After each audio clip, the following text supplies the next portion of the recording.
Wala pa si na Sir Fred.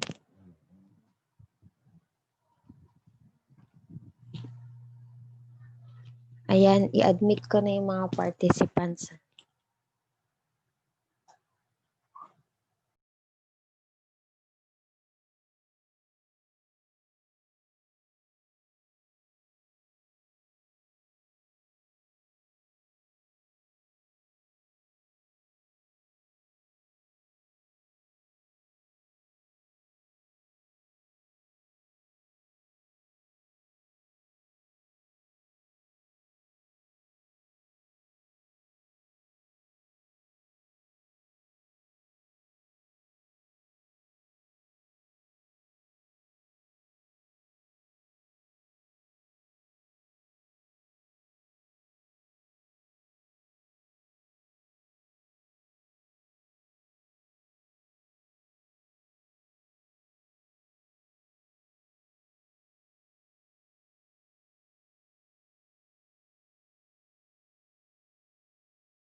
The Freshwater Fisheries Research and Development Center, or FFRDC, is one of the national centers of the National Fisheries Research and Development Institute. Located at Botong, Taal, Batangas, FFRDC is a 2.4-hectare lot donated to the then Philippine Fisheries Commission in 1972. A year after, it was developed into Butong Fry Bank and Fisheries Research Station Complex and served as fry bank for bangus fry and fingerlings. In 1977, the center was renamed as Mariculture Demonstration Center, which studied culture of fin fishes, and Malipoto became the focus of research of the center. In 1988, the center was renamed as Fishery Biological Station Complex. The word complex was derived from its capability of holding research on fresh, brackish and marine water species, being adjacent to the sea, an estuary, and a freshwater river. It became one of the national centers of the Bureau of Fisheries and Aquatic Resources, or BIFAR. In 1998, the center was renamed as National Fisheries Biological Center, one of the three national centers of the National Fisheries Research and Development Institute, or NFRDI. From NFBC, the center was renamed into Freshwater Fisheries Research and Development Center in 2018. Currently, FFRDC has 6 marine ponds, marine spawning tanks, marine finfish indoor and outdoor hatchery, phycology laboratory for natural foods such as Nanochloropsis, rotifer tanks, filtration tank, 15 freshwater ponds, concrete breeding tanks, aquarium area, a staff dormitory for male and female occupants, and a 2-story dormitory building for guests and training participants. In 2018, FFRDC has 2 new buildings: the NFRDI Administration Building and the NFRDI Laboratory Building. The 2-story administration building consists of 2 researchers' rooms, a meeting room, administration office, library, and an audiovisual room. The 3-story laboratory building is designed to carry out laboratory services such as microbiology, water chemistry, fish biology, fish health, and feed formulation, which will provide laboratory services to NFRDI researchers, students, and fisher folk. FFRDC has since conducted vital research and development projects geared towards the development of aquaculture industry and fishery resources management. Its research focuses on 3 key areas: high-value indigenous fishes, ornamental fish,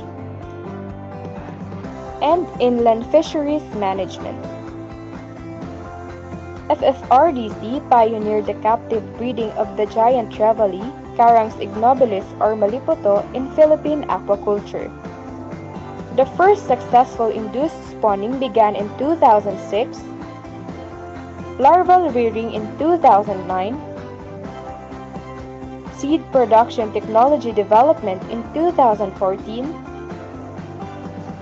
and technology advancement in 2018. FFRDC is also the central breeding facility for freshwater ornamental fishes for the promotion of additional livelihood to fisher folk. FFRDC has been producing and dispersing several species of freshwater ornamental fishes such as Japanese carp or koi, goldfish, angelfish, fighting fish, and live bearers such as guppy, molly, latte, and swordtail. Millions of ornamental fishes have been dispersed for livelihood projects, with hundreds of recipients from the fisheries industry including fisher folk, BIFAR regions, LGUs, universities, exhibits, and other cooperators. FFRDC also serves as a national center for inland fisheries assessment.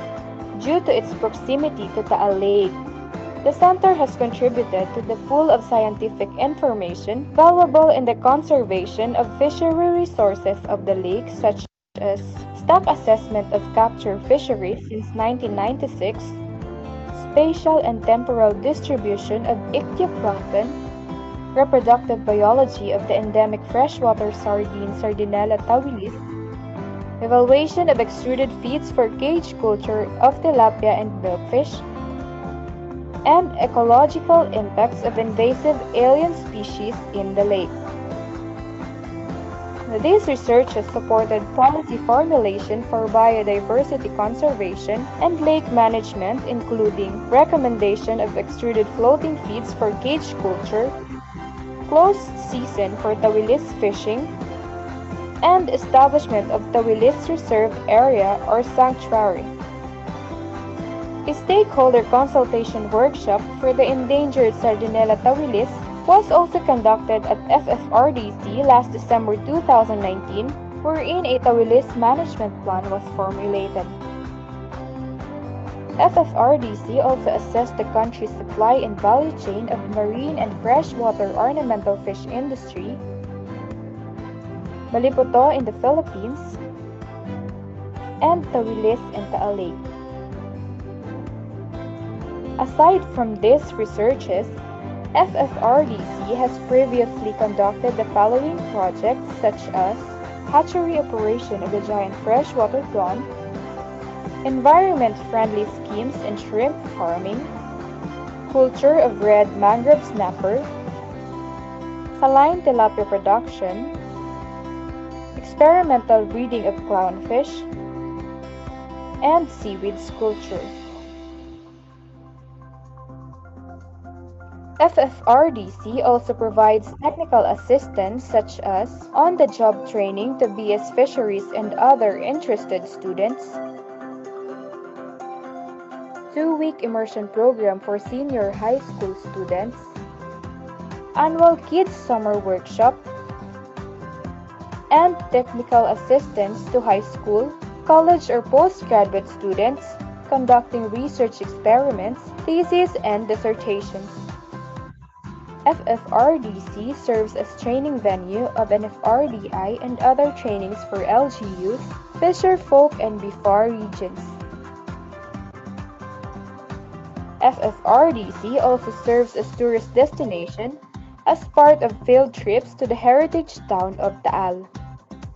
With these pioneering and relevant researches, FFRDC is gaining recognition in several national research symposia, including the National Research Symposium of the Bureau of Agricultural Research and the annual scientific meeting of the National Academy of Science and Technology. Under the leadership of the Secretary of the Department of Agriculture and the NFRDI governing board members, the Center continues to strive for excellence in its research and development programs and extension services towards DA's twin goal masaganang ani at mataas na kita for the fisheries sector.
The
Freshwater Fisheries Research and Development Center, or FFRDC, is one of the national centers of the National Fisheries Research and Development Institute.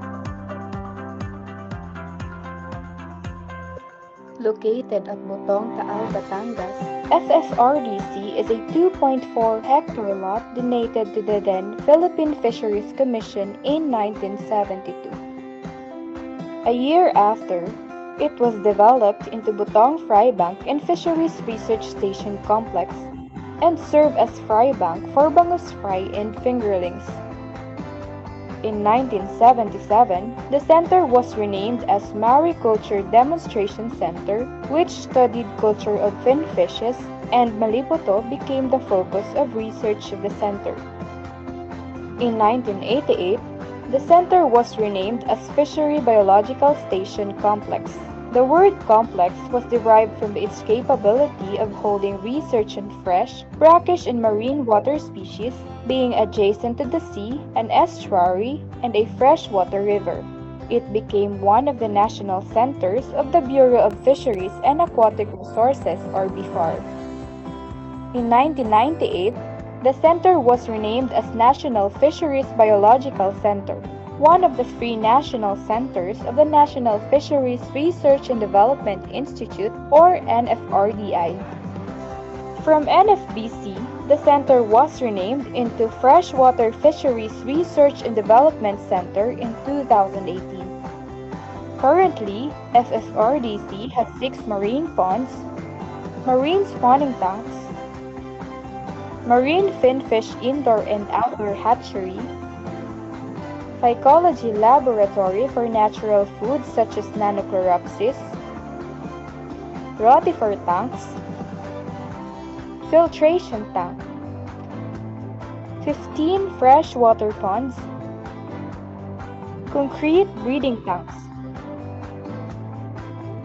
aquarium area, a staff dormitory for male and female occupants, and a 2-story dormitory building for guests and training participants. In 2018, FFRDC has 2 new buildings: the NFRDI Administration Building and the NFRDI Laboratory Building. The 2-story Administration Building consists of 2 researchers' rooms, a meeting room, administration office, library, and an audiovisual room. The 3-story laboratory building is designed to carry out laboratory services such as microbiology, water chemistry, fish biology, fish health, and feed formulation, which will provide laboratory services to NFRDI researchers, students, and fisher folk. FFRDC has since conducted vital research and development projects geared towards the development of aquaculture industry and fishery resources management. Its research focuses on 3 key areas: high-value indigenous fishes, ornamental fish, and inland fisheries management. FFRDC pioneered the captive breeding of the giant trevally, Caranx ignobilis or Malipoto, in Philippine aquaculture. The first successful induced spawning began in 2006, larval rearing in 2009, seed production technology development in 2014, and technology advancement in 2018. FFRDC is also the central breeding facility for freshwater ornamental fishes for the promotion of additional livelihood to fisher folk. FFRDC has been producing and dispersing several species of freshwater ornamental fishes such as Japanese carp or koi, goldfish, angelfish, fighting fish, and live bearers such as guppy, molly, platy, and swordtail. Millions of ornamental fishes have been dispersed for livelihood projects, with hundreds of recipients from the fisheries industry including fisher folk, BFAR regions, LGUs, universities, exhibits, and other cooperators. FFRDC also serves as a national center for inland fisheries assessment due to its proximity to Taal Lake. The center has contributed to the pool of scientific information valuable in the conservation of fishery resources of the lake, such as stock assessment of capture fisheries since 1996, spatial and temporal distribution of ichthyoplankton, reproductive biology of the endemic freshwater sardine Sardinella tawilis, evaluation of extruded feeds for cage culture of tilapia and milkfish, and ecological impacts of invasive alien species in the lake. This research has supported policy formulation for biodiversity conservation and lake management, including recommendation of extruded floating feeds for cage culture, closed season for Tawilis fishing, and establishment of Tawilis Reserve Area or Sanctuary. A stakeholder consultation workshop for the endangered Sardinella tawilis was also conducted at FFRDC last December 2019, wherein a tawilis management plan was formulated. FFRDC also assessed the country's supply and value chain of marine and freshwater ornamental fish industry, Balipoto in the Philippines, and Tawilis in Taal Lake. Aside from these researches, FFRDC has previously conducted the following projects such as hatchery operation of the giant freshwater prawn, environment-friendly schemes in shrimp farming, culture of red mangrove snapper, saline tilapia production, experimental breeding of clownfish, and seaweed culture. FFRDC also provides technical assistance such as on-the-job training to BS fisheries and other interested students, 2-week immersion program for senior high school students, annual Kids Summer Workshop, and technical assistance to high school, college or postgraduate students conducting research experiments, theses, and dissertations. FFRDC serves as training venue of NFRDI and other trainings for LGUs, fisherfolk, and BIFAR regions.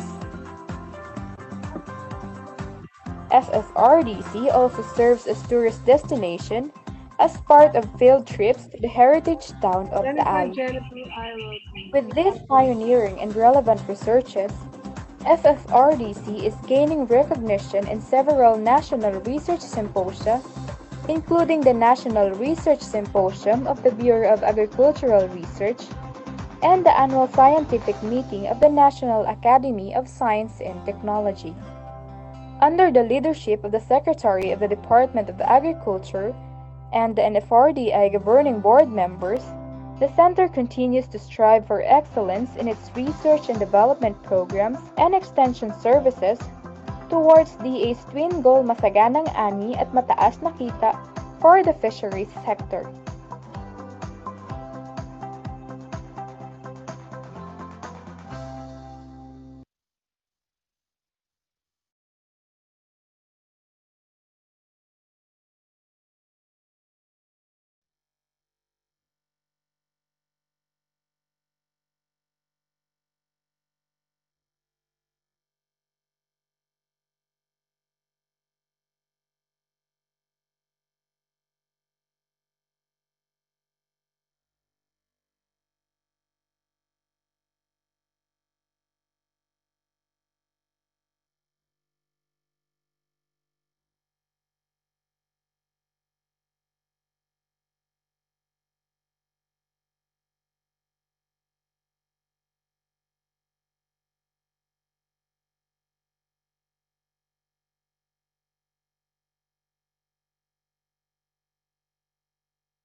Good morning, everyone.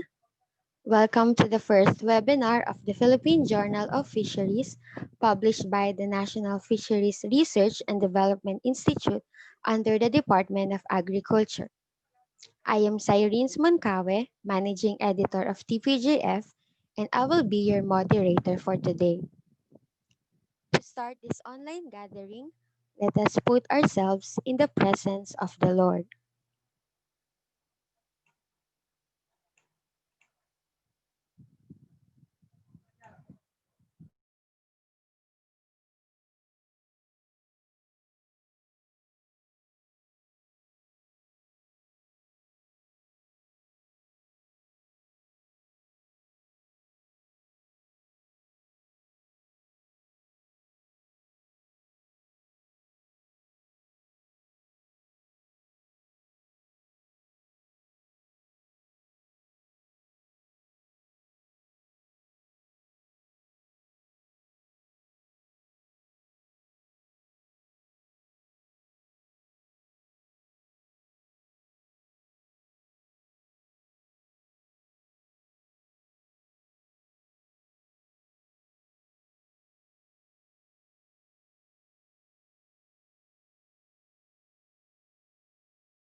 To give us a brief background on NFRDI and its mandates as a research institute and to introduce the Philippine Journal of Fisheries, here is Dr. Mujikiwi Santos, Editor-in-Chief of TPJF, OIC of the Training Division, Scientist 2, and Academician of NAST. Doc Muji. Thanks, Sai. Magandang buhay po sa lahat. Good morning to everyone. Before I say the welcome message, can you open po your video? Saglit lang. Just wanted to see you guys. I see familiar faces here. Dito si Doc Dennis, si Adonis nandito, si Siang, and of course, Karina's here, and also, si Sir Romy is here. And of course, mga new friends po natin ay nandito. Ayan, dami natin, nakakatuwa.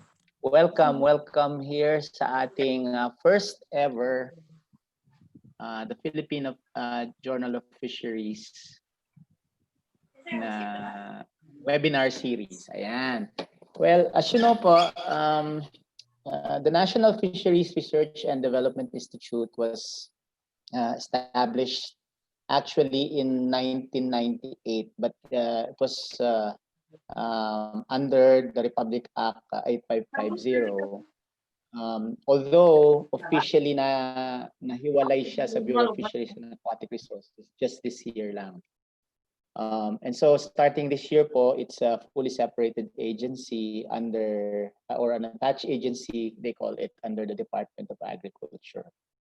And then yung the Philippine, by the way, we are po the research arm of the Bureau of Fisheries and Aquatic Resources. And if you may, isa po kami sa science advice, and we provide provide information and develop technologies for use of BFAR and of course the fishery sector. Now, particularly po sa the Philippine Journal of Fisheries, now kung para po dun sa hindi pa po nakakaalam, you know, this journal started in the 1950s. Start pa nung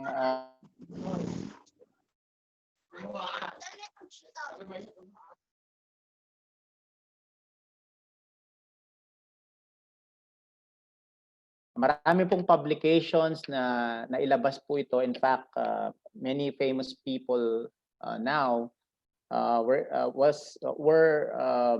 able to publish in this journal, like si national scientist Angel Alcala and even Ken Carpenter, if you know him, and nag-publish sa journal na ito. And then recently, about 4 years ago, we were tasked to, in a way, revive and upgrade it, no, to answer to the changing times. And so we did, and now it's really a fully functioning journal. You can visit it. Just type the Philippine Journal of Fisheries or TPJF.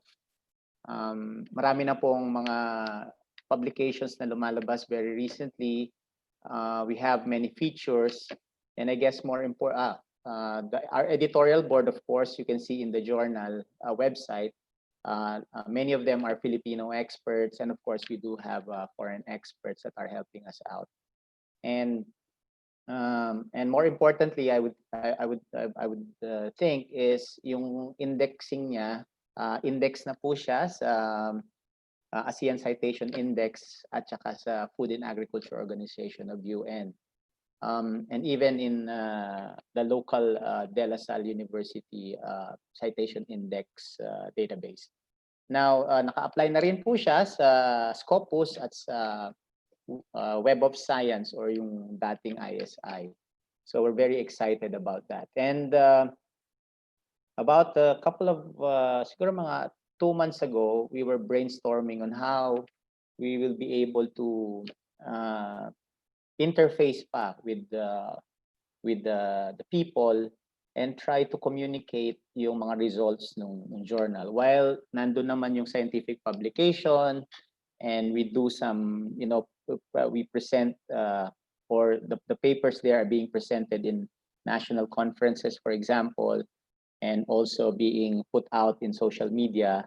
Our director had this idea of why not use the TPJF publications as a form of webinar. Kasi nga po, because of the new normal, nauso na po yung webinar, which I think isa siguro sa mga silver lining na makikita natin with this pandemic. So, ayun, with that, nabuo po yung webinar series ng TPJF. You will be seeing a lot more of these types of webinar from the journal. Basically, what we're going to do is we're going to pick out, of course, select and even request authors, no, ng journal na nag-publish dito sa ating TPJF to present their work. And to start this nga, we've sort of requested Ma'am Maris and Sir Fred, thank you very much po, to present their paper sa Taal Lake, and of course sa Tawilis. So we're planning to have this every month, every end of the month. So please stay tuned. Abangan po natin yun. This will be exciting for all of us and really to understand ano ba yung mga bagong information and technologies that we are able to benefit not only us as human beings but also our environment and the sustainability in our future. So with that, thank you very much. I'll give back the virtual floor to Sai. Thank you very much. Thank you very much, Doc Muji. So I will be introducing our speakers for today. Our first speaker is Dr. Maria Teresa M. Mutia. Dr. Mutia is a chief aquaculturist at the Freshwater Fisheries Research and Development Center, one of the three centers of NFRDI. She earned her Doctor of Philosophy degree in Environmental Science at the University of the Philippines, Los Baños. She specializes in fish biology, breeding and culture, inland fisheries and aquatic resource assessment, community development, and management. She has done several studies and published papers on Lake Taal and Sardinella, Tawilis. Dr. Mutia is the focal person of NFRDI National Stock Assessment Program for Freshwater, program leader of the NFRDI Taal Lake and Tawilis Research and Conservation Program, and a member of Taal Volcano Protected Landscape Research Council. She will tell us more about their full paper published in TPJF entitled Abundance and Distribution of Sardinella tawilis larvae in Lake Taal, Philippines. Our second speaker is Mr. Frederick B. Muyot. He is currently a senior aquaculturist of the same R&D center as Dr. Mutia. He graduated MS in Aquaculture from the Department of Aquaculture, Institute of Graduate Studies, Central Luzon State University. He has been working with NFRDI for 19 years.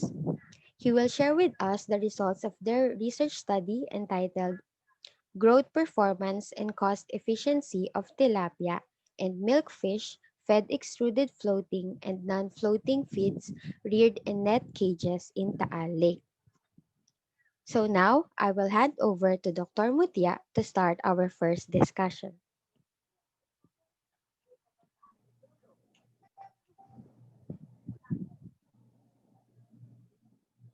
Hello, good morning.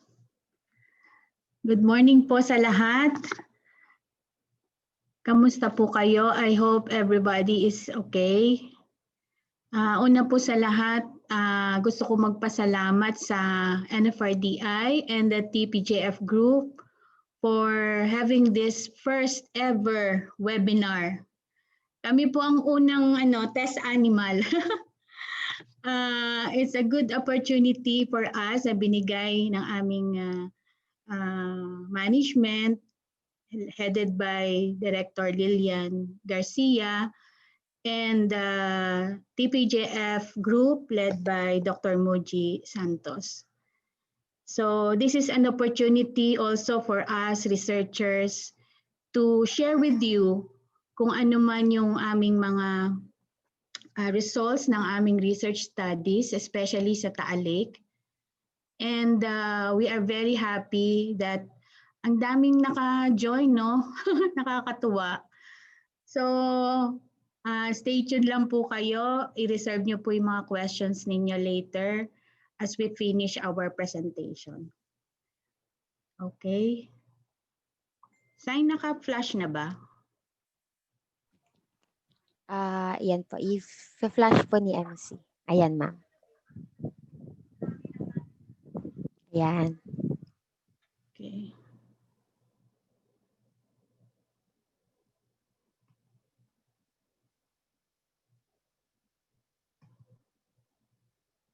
So, ang presentation ko po is our paper entitled Abundance and Distribution of Sardinella tawilis larvae in Taal Lake, Philippines.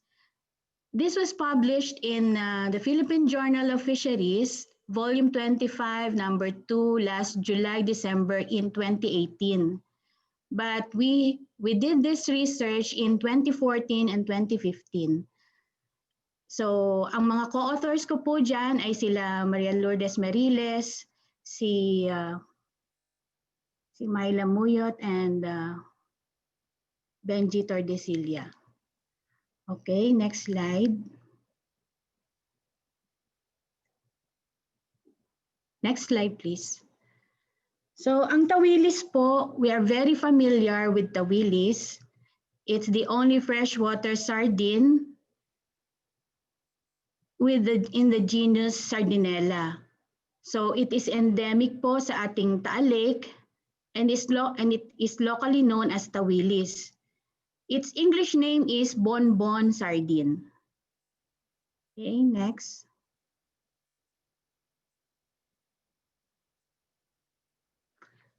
Ang Tawilis po natin ay dito lamang sa Lake Taal makikita, which is the third largest lake in the Philippines. It is nowhere found anywhere in the world. It's only in the Philippines po. Kaya talaga pong ating pinoprotektahan ng ating Tawilis. And Taal Lake was proclaimed as the Taal Volcano Protected Landscape last 1996. So it's a protected area and it is managed by the DENR Protected Area Management Board. Next. So dahil po pinoprotektahan natin ang ating Tawilis, ang mga managers po dyan ay mayroong magandang plano at yan po ay napapaloob sa Taal Volcano Protected Landscape Management Plan. Na binalangkas po ito, matagal na rin siyang binalangkas since 2011 pa. And I think even before may mga management plan na po ang TVPL. We call it TVPL. So under po sa TVPL, meron po diyang Unified Rules and Regulations for Fisheries, yung URRF. At ito po, nakakasaad po dyan sa Section 4B, ang Tawilis Reserve Area. Sorry, hindi ko makita. May naka-block. So sa Section 4B po ay nakapaloob doon yung Tawilis Reserve Area at sinasabi po doon na ang bawat bayan matapos ang pag-aaral ng BIFAR at konsultasyon ay magtatakda ng kani-kanilang sanktuaryo na naaangkop batay sa sayantipikong pag-aaral. Nandun din po na magkakaroon ng close season sa panghuhuli ng tawilis. Dahil po dito, dahil member din po ako ng Research Council at kasama rin po ako sa mga TWG meetings ng PAMBI, kung kaya po naisipan at maaring nai-assign na rin po sa NFRDI bilang research arm po ng BIFAR na magsagawa ng ganitong study. Katulong po natin dito ang BIFAR at ang ating DNR PAMBI. Okay, next. So dahil po ang tawilis, siya po ang dominant species or dominant fish natin sa open water fishery ng Taal Lake. Kasi po ang Taal Lake is meron po siyang aquaculture area, meron din siyang open water fishery. So sa open water fishery, ang pinakamarami po dyan ay ang tawilis and it's the most dominant and commercially important fish in the lake. So ang pinanghuhuli po natin dyan ay ang gillnet or pante, beach seine or pukot, and motorized pushnet o yung suro. Dito po sa picture, makikita po ninyo ang beach seine, yung pong hinihila sa tabi. At pagkahila po nila sa tabi, ayan, nilalagay po nila sa isang table at doon sila nagsusort ng mga tawilis.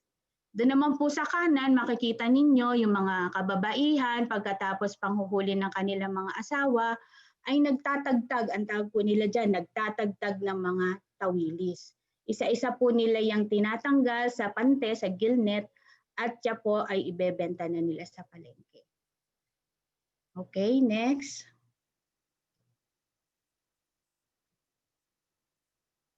Next slide.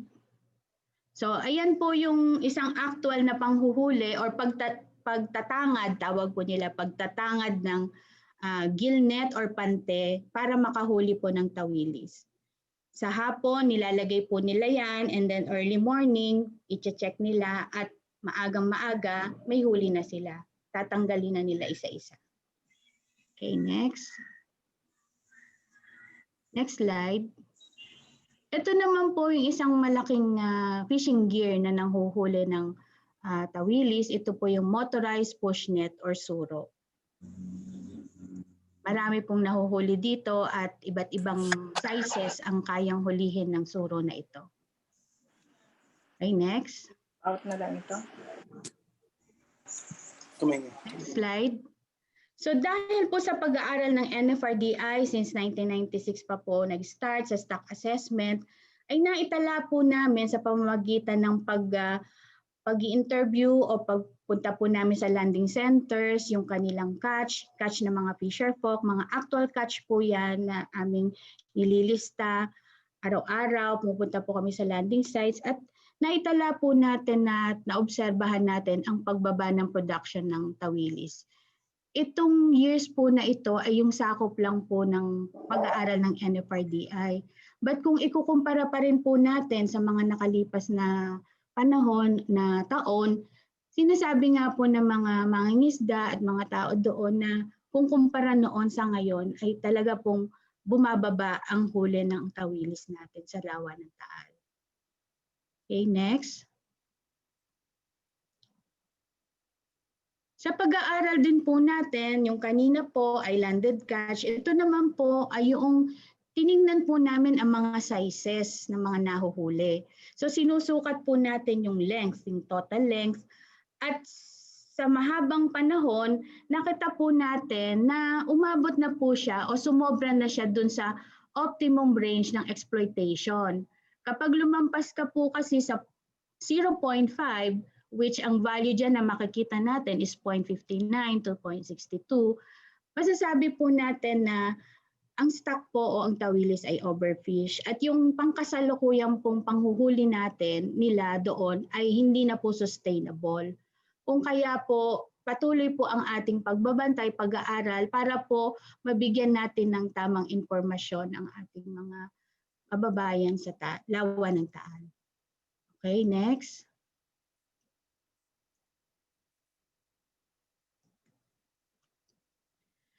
Isa rin pong threat na nakikita po natin sa pagdaan ng panahon ang pagdagdag po ng mga introduced species, yung mga non-native species na pwede po makaapekto rin sa pagdami o pagdami ng ating tawilis sa lawa ng Taal. So sa pagtatala po ng NFRDI since 1996 up to the present, ay meron na po tayong naitala na mahigit na 10 na mga introduced species or maaring nadagdagan pa po yan. At ito po ay masasabi nating threat kasi sila po ay hindi native doon at maaring makaapekto po sa pagdami ng ating tawili sa lawa ng Taal. Next.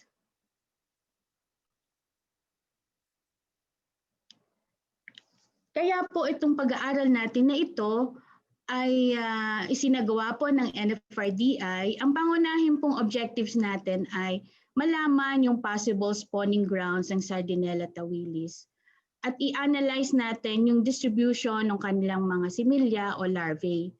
Dahil gusto po natin siyang mapangalagaan, gusto natin protektahan kung saan talaga siya nanganganak, saan siya nagpaparami, at hindi na po ito maabala ng iba pang activities doon.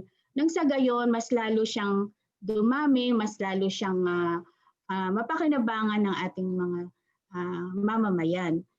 So specifically, yung ating pong objective ay para po malaman natin yung kanyang spatial and temporal distribution.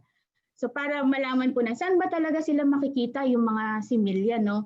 Yung kung saan sila nanganganak, at kailan ba talaga sila nakikita, yung mga similya. So kasi pag sinabi natin na doon siya nanganganak at kailan. So masasabi na natin yun yung kanyang spawning ground, no?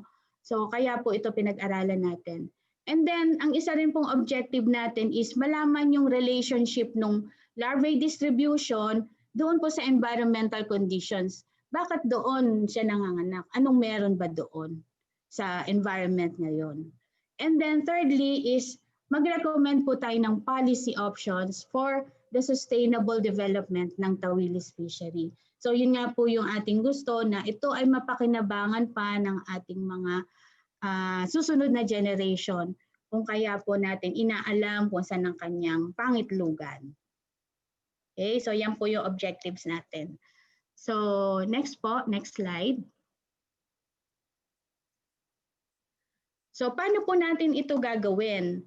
Nag-identify po kami ng mga sampling stations. So napakalawak po ng Taal Lake, no? So we started this in 2014. We have identified 17 stations and then noong 2015 ay na-lessen na yon sa 12 stations. Noong una po, sa lawak ng Taal Lake, saan kaya natin nahanapin? Kasi sasabihin ng mga fisher folk na tinatanong namin, saan ba yung, sa dami ng isda sa lawa, paano nyo malalaman na yun ay tawilis, no? So, it's a big challenge din po sa amin. So, that's why we also consulted yung ating mga fisher folk kasi mahalaga po yung local knowledge ng mga fisher folk.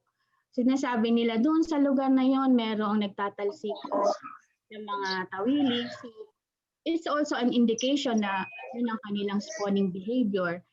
And we found out na tama naman po sila. So, ito po yung aming mga sampling stations na pinag-aralan simula 2014, 2015 at hanggang ngayon po binabalikan natin sila. Next slide. At ayan po, masyadong sinimplify ko na lang po yung ating proseso, data collection and processing. So sa ating pong pagkukolekta, basically, ichthyoplankton survey po yung ginawa natin. Yung plankton survey po, nag-survey po tayo ng mga larvae, mga similyan, tawag po ito ichthyoplankton. Nag-survey din po tayo or nag-collect din po tayo ng phytoplankton, zooplankton. At yan po ay ating in-identify at ating kinwantify. Binilang at inalang po ano-ano sila. And then from the biomass, dun po sa total larvae na nakuha natin, ay hiniwalay po natin doon ang tawilis na napakahirap po nung sa simula. Talagang very challenging po. Kasi hindi namin alam ang itsura ng Sardinella tawilis na larvae. So, inisa-isa po yan, iniisa-isa.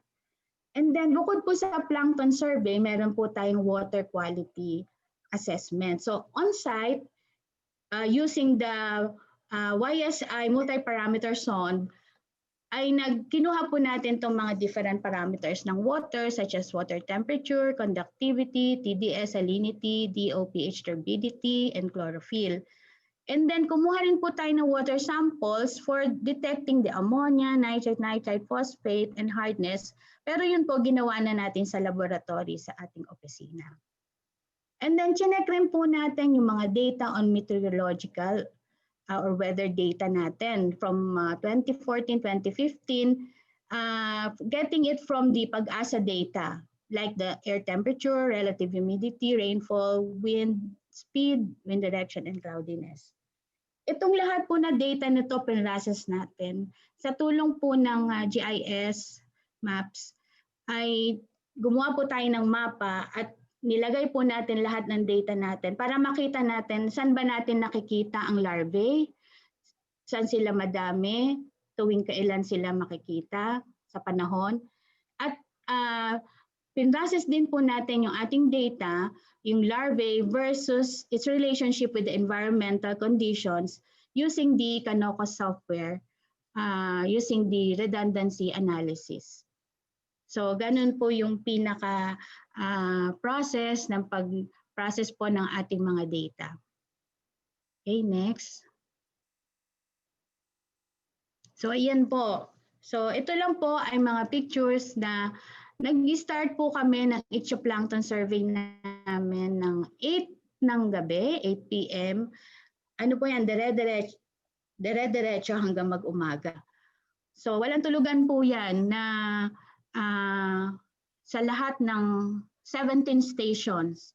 So naka-GPS naman yan kahit hindi ka naman mawawala kahit gabi. So naka-plot na sa GPS kung saan yung mga susunod na stations. And ginagawa po namin yan monthly from 2014 to 2015. Okay, next.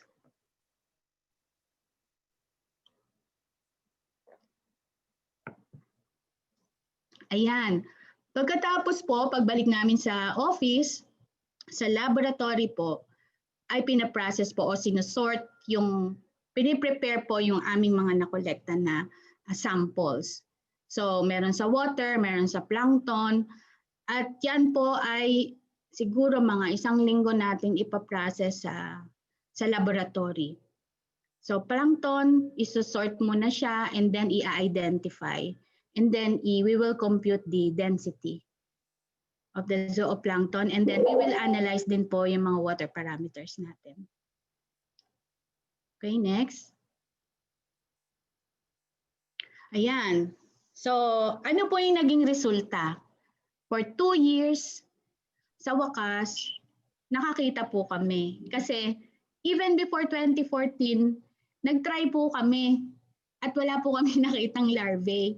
Maaring hindi po tama yung aming methodology dahil sa oras, dahil sa paraan namin. Pero we tried to check kung ano po talaga yung tamang methodology and at last, we were able to get samples of the clupid larvae.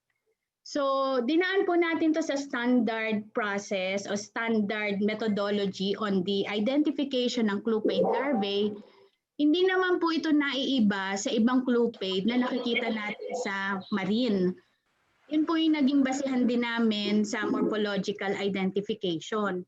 Kasi naman po sila, isang pamilya sila, family of Clupidae. At tama naman po dahil magkakamukha sila. But hindi po kami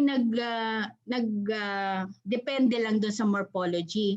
Since meron po kaming laboratory sa NFRDI, yung genetic fingerprinting laboratory nila, Doc Muji, pina-DNA barcoding analysis po namin sila. So yung pong aming morphological analysis, yung mga samples namin na morphology namin, yun po ay pinadala namin sa NFRDI GFL lab para po matiyak na yun po talaga ay clupid or tawilis. Kasi isa lang naman po yan. Hindi na tayo mag-ano ng ibang species kasi isa lang pong Clupidae ang meron sa Taal Lake. So dahil po doon na identify din po through DNA na ang aming nakolektang larvae ay clupid nga po or tawilis po yon. Kaya nga lang po medyo kokonti kung titingnan nyo out of the total larvae na nagkolekta namin, we were able to get at least 1.4% of the total larvae. Pero masaya na rin po kami doon. Okay, next. So ayan po. Yan po yung actual data. Okay, next. Paki-click. Yan po yung actual data ng Tawilis larvae density. Okay, next. Click din. So yan pong mga red marks. Yan po yung mga density ng tawilis na nakita namin from 2014 to 2015. So ito pong mean larvae density, yan po yung total. At yung pong mean clupid density, yan po lang yung sa tawilis. So makikita natin very distinct po kung kailan natin nakita yung presence ng larvae ng tawilis. Yan. In all stations, very distinct din po kung saan yan nakita. Okay, next po. Yan. So pinlat natin siya sa temporal distribution niya from 2014 to 2015. Nakita po natin ang density niya ay makikita lang tuwing March, April, sige pakiclick, MC paklik. Yan, March, April in 2014. Sa 2015 naman is, okay, please click, March, April, May. So very distinct po na during that time nakakita po tayo ng Tawilis larvae. Yung pong gray, yun po yung mga total, yung mga iba pang larvae. Yung red po, yun lang po yung Tawilis larvae. Okay, so makikita natin siya tuwing March, April hanggang May for 2 years. That was consistent. Okay, next. At pinlat din po natin, saan ba natin sila nakita? No, yung mga density nila, pinlat din natin at nakita po natin na hindi lahat ng sampling stations namin may mga larvae. Very distinct din po yung nakita natin. So in 2014, March and April, yung ABC, may, siguro mapapansin nyo po may mga mamula-mula dyan. So yun po yun, maliliit lang pong density. Kasi kumbaga, first time namin noong 2014, maaring di nakuha lahat, pero at least nag-appear po sila ng 2014 doon sa areas na yun. And then, nung inulit po namin ng 2015, the same areas din po. Yung mga pula na yan, mga red, yung mga may red circles, that indicates kung malaki po yung red, it's malaki, madami ang density natin ng larvae. Yan, mga red circles. Okay, so nakita natin tuwing March and April. Ngayon naman nakita natin saan ba sila nakita.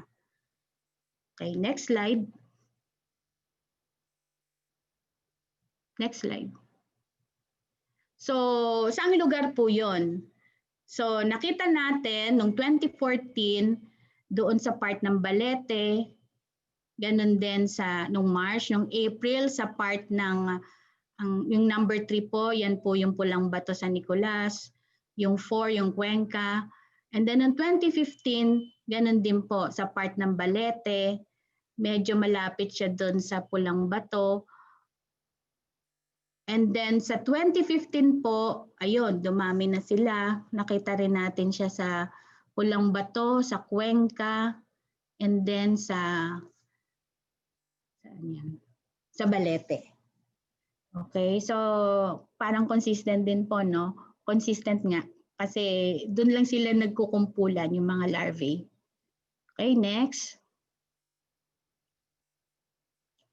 So dahil po dyan, ilalam natin ano bang meron doon sa areas na yon, no? So based on the redundancy analysis po using the Canoco, dito makikita nyo naman ang sumusunod lang sa kanya is the temperature and yung negative negative relationship, yung mga weather parameters. Kasi ito yung rainfall, cloudiness. So pag tag-ulan, wala siya, ibig sabihin nun. Pero pag mainit, during summer, so merong larvae tayong nakita. So based on this po, makita natin na tuwing summer talaga, March, April, May yan, dyan po tayo makakita ng mga Tawilis larvae. So, at saka napansin po namin, hindi na to naka-record, pero meron po dun sa area ng mga aquatic flora, mga isay, na sa tingin po namin doon nag-a-attach yung mga itlog nila. At doon sila nanganganak. So isa rin po yun. So malaking bagay po yung temperature and weather parameters sa spawning behavior spawning pattern ng ating po mga isda. At nakita po natin dito na may relasyon po siya sa weather condition at saka sa temperature, especially also the temperature, air temperature and the water temperature. Okay, next. Next slide. So, dahil po doon, ay since that was a 2-year study at nag-validate din po tayo, at kahit po after 2015 hanggang 2018, naipagpatuloy po namin yon na we can say na consistent po yung kanilang occurrences doon sa areas na yon. Kung kaya nga po, base po dito sa ating pag-aaral ng NFRDI, nire-recommenda po namin na itong 4 na lugar na to sa Sala, Mataas na Kahoy, Pulang Bato at Cuenca na magkaroon ng lugar para yun ay maprotektahan at masabi dito muna yung Tawilis Reserve Area.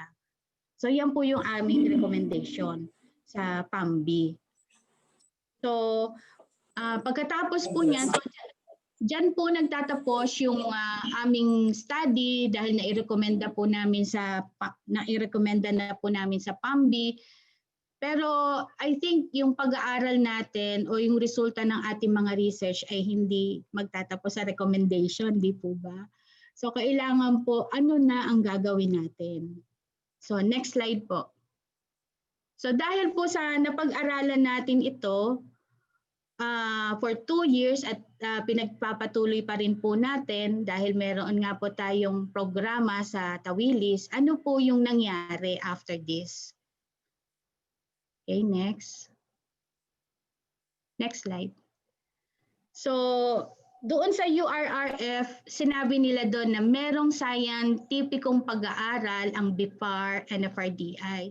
So ito na po yung science doon. Sinabi na po natin, back up na po to ng science, nakita po natin yung spawning grounds.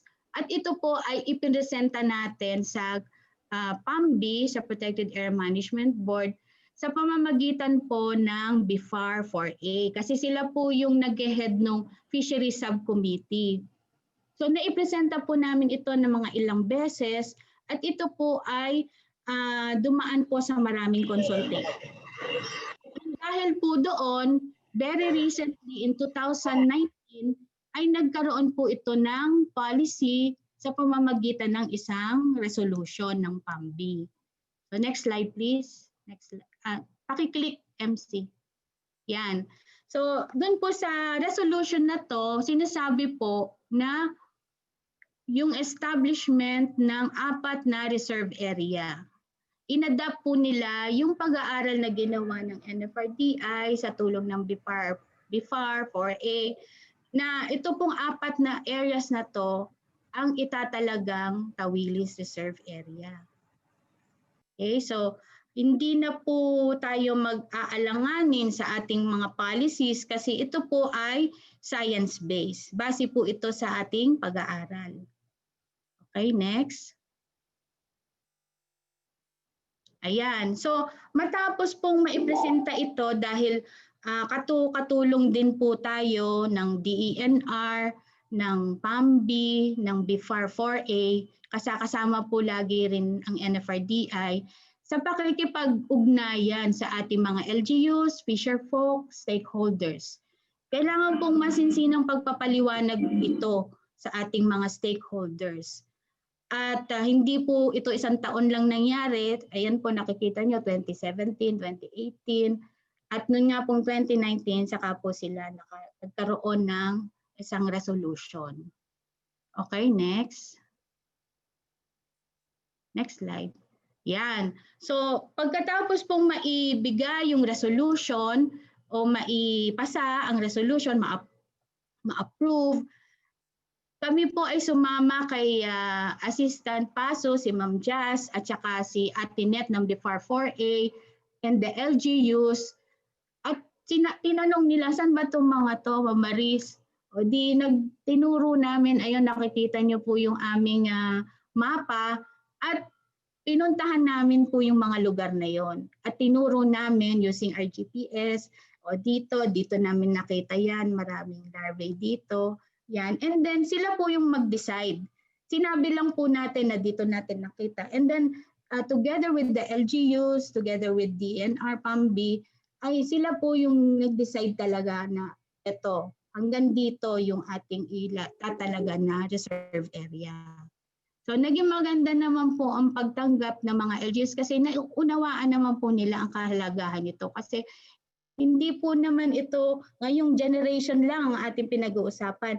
Yung next generation, yung mga makikinabang pa sa susunod. So tayo po ay may responsibility na pangangalagaan natin ngayon kung anong meron tayo. So yan po yung mga naging actions after the publication po ng ating paper at saka po yung patuloy nating pag-aaral sa lawan ng Taal. Okay, next. Ayan, tapos na pala ako. So, bago po matapos ako, parang last slide na po to. Second to the last. Thank you po sa mga kasama natin, ang BIFAR 4A, ang DNR PAMO TVPL, LGUs, KMMLT, mga Fisher po, mga Farm C, yung aming pong boatmen, sila po ay researcher na rin. Ilang taon na po kami magkakasama at alam na po nila, kahit wala kaming GPS, alam nila kung saan sila titigil. So nakakatuwa po. Yung ating mga NSAP enumerators, yung ating mga mentors and evaluators na nag-check po ng aming mga papel kung tama nga yung aming mga sinulat. So yan po, maraming salamat po sa inyong cooperation, sa inyong pong pagtulong sa amin para maisakatuparan po itong project na ito. Okay? And then my last slide. Yan. O yan po. Ngayon po, punta po kayo sa aming center. Siguro pag hindi na COVID, ang aming pong center sa Butong, Taal, Batangas ay meron pong magandang building, laboratory. Diyan po natin pinaprocess yung ating mga data, mga samples. At kami po ay magtuturo sa inyo kung paano po ito ginagawa pag-analyze ng water, pagpa-process po ng ating mga larvae samples. Yan po ay open sa lahat po. Especially sa mga students, sa mga technicians, sa lahat po ng stakeholders na gusto pong matuto. So with that po, maraming salamat and I hope marami po kayong natutunan sa aking ibinahagi sa inyo, resulta po ng research ng NFRDI. Thank you very much po. Thank you very much, Dr. Mutia, for that informative and very interesting presentation. Just to quickly mention our website and SNS accounts, you may visit our website at www.nfrdi.da.gov.ph/tpjf/ to know more about the journal, especially its guide for authors for those who are interested in submitting their manuscripts. Please also like our Facebook page. Just search the Philippine Journal of Fisheries, and we also have our Twitter account. So please follow us at TPJF_NFRDI. So now let us proceed to our second topic, which will be discussed by Mr. Frederick Muyot. Sir Fred. Thank you, Sai, and good morning, everyone. And I will leave, a while ago, kailangan mag-share lang ako.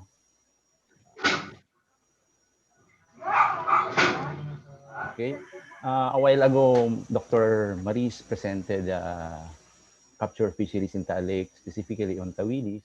Now, ako naman will be presenting our research study on aquaculture in Taal Lake. This is in support to the policy of TVPL PAMBI on the use of extruded protein feeds for Taal Lake, in Taal Lake. So previous to this study, Taal Lake is using slow sinking and sinking feeds as feeds. And by 2017, PAMBI said that all cage operators must use extruded protein feeds. So in support to this policy, we conducted a study in 2017, and by 2018, nag-start na yung implementation ng use ng extruded protein feeds, and by this time, halos 100% na yung compliance to the use of extruded protein feeds. So I will be presenting our research study entitled Growth Performance and Cost Efficiency of Tilapia, Oreochromis, niloticus, and milkfish Chanos, fed extruded protein and non-protein feeds, reared in net cages in Taal Lake. Authored by yours truly, Frederick Muyot, Dr. Maria Teresa Mucha, and John Paul Kaunan of NFRDI, National Freshwater Fisheries Research and Development Institute Center. This was published in the Philippine Journal of Fisheries in 2018. So looking at the aquaculture in the Philippines is the 11th top aquaculture producer in the world, with more than 700,000 metric tons worth 1.87 billion US dollars. And among the top species in the country, milkfish, the second top species, while tilapia is the third largest top species, with a combined production of more than 600,000 metric tons in 2018. Inland waters is a major source of aquaculture production, especially lakes. No? Yung lakes natin contributes to around 12.25% of the national aquaculture production in the country. And among these lakes, yung Taal Lake, which is the third largest lake in the country, is a major producer of tilapia and milkfish. Especially tilapia, pag sinabi mong tilapia Taal, very famous siya, di ba? Mataba, maitim, hinahanap talaga ng mga tao. Sa lake, we have around 6,000 units of cages, mga 10 by 10 by 10 by 10 meters na size.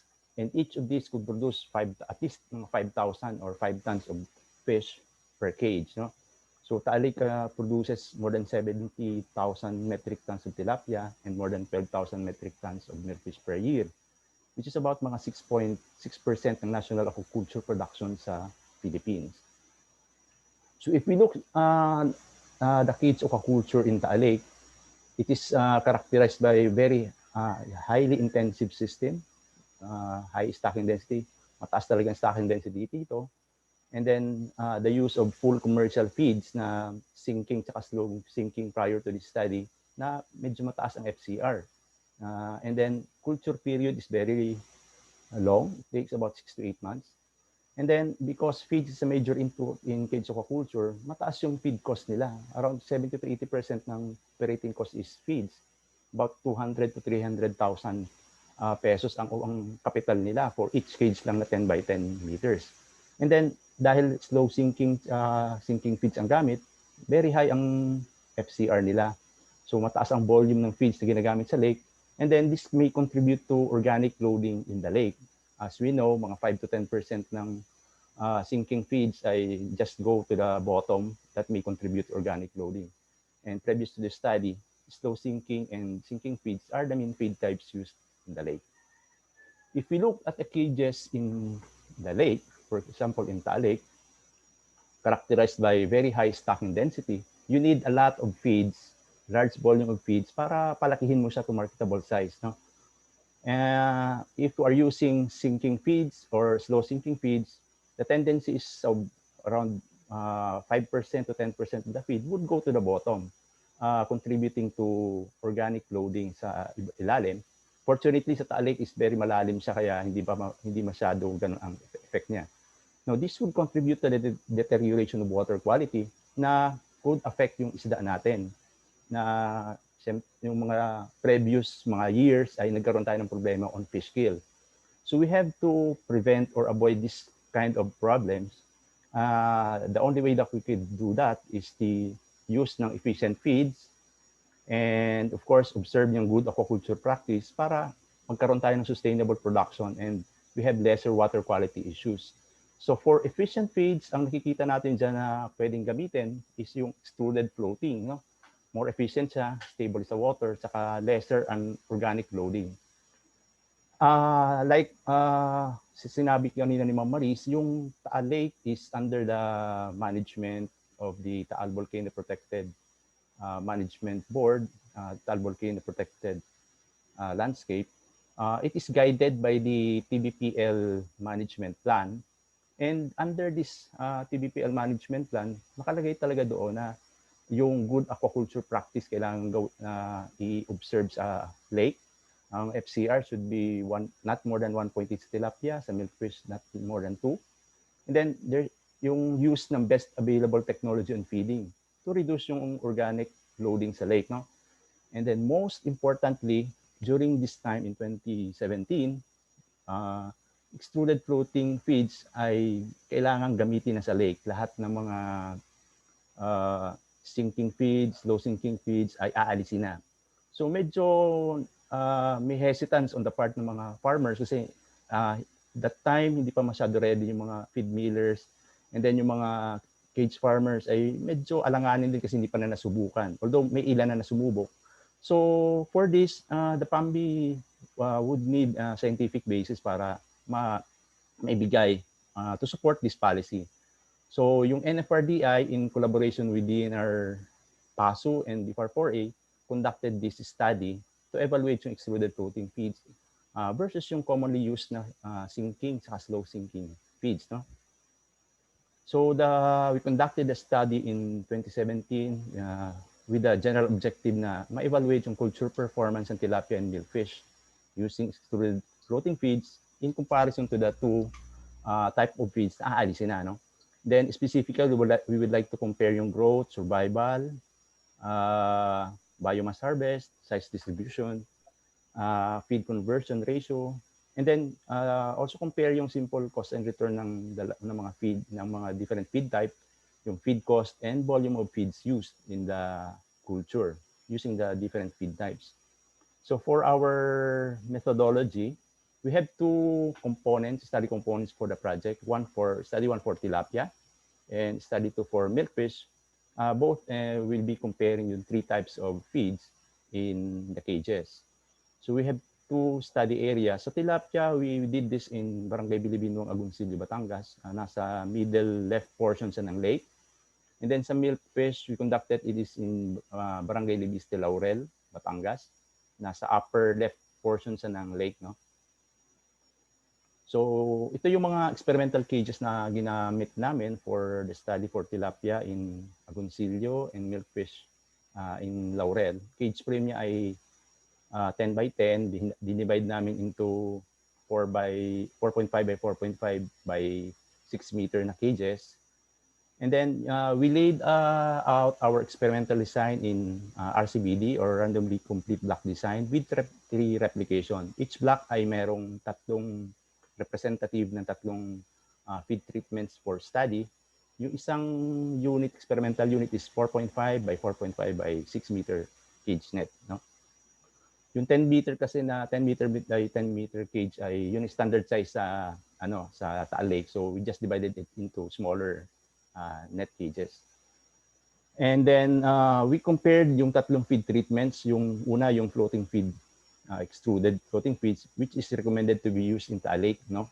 And then the other two feed types, yung slow sinking na extruded and sinking feeds na steam pelleted, yun yung kailangang alisin na sa Taal Lake. No? So we conducted the proximate analysis. Yung proximate composition ng tatlo are the same. No? So for our experimental fish, we used 1.7 grams or size 14 tilapia, stack them at 50 fish per cubic meter. And then for milkfish, 9.27 grams na milkfish, stack at 14 fish per cubic meter. No? Yung stacking density is the recommended stacking density for tilapia and bangus or milkfish in Taal Lake. No? Then we feed the fish for in the morning, one in the morning, one in the afternoon at predetermined feeding rate, mga 2 to 5% feeding rate. Then we rear them up to 250 to 300 grams for tilapia and 400 to 500 grams for milkfish. Then we conducted yung monthly growth evaluation to get yung weight gain, absolute growth, specific growth rate.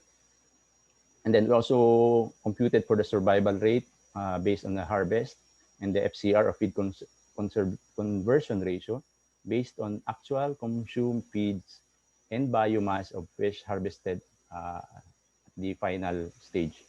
No, we also monitor the water parameters and regularly check the cages. No?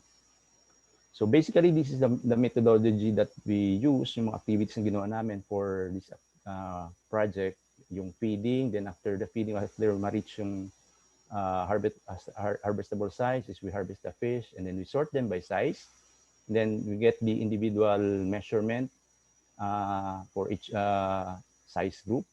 And then from this, we get all the data necessary para ma-compute natin yung feed consumption, feed conversion ratio, growth rate, biomass harvested, size distribution at harvest, average body weight, survival rate, and of course, yung cost analysis para sa culture ng milkfish, and tilapia. So for stat analysis, we use SPSS version 20 using Levin's test, RCBD ANOVA, 2 keys, 8 HSD in Chef, at 5% probability level of significance. Then we also determine the simple cost and returns for the different feed types. So I will now be presenting yung mga significant results ng study. Number one is on growth performance. Based on the results of the study, yung weight gain, yung color coding ng ginawa ko dito is green for all the presentations. Green yung sa floating feeds, blue yung slow sinking feeds, and red yung sa sinking feeds. So for both tilapia and milkfish, yung extruded floating feeds has significantly higher gain compared sa sinking feeds, no?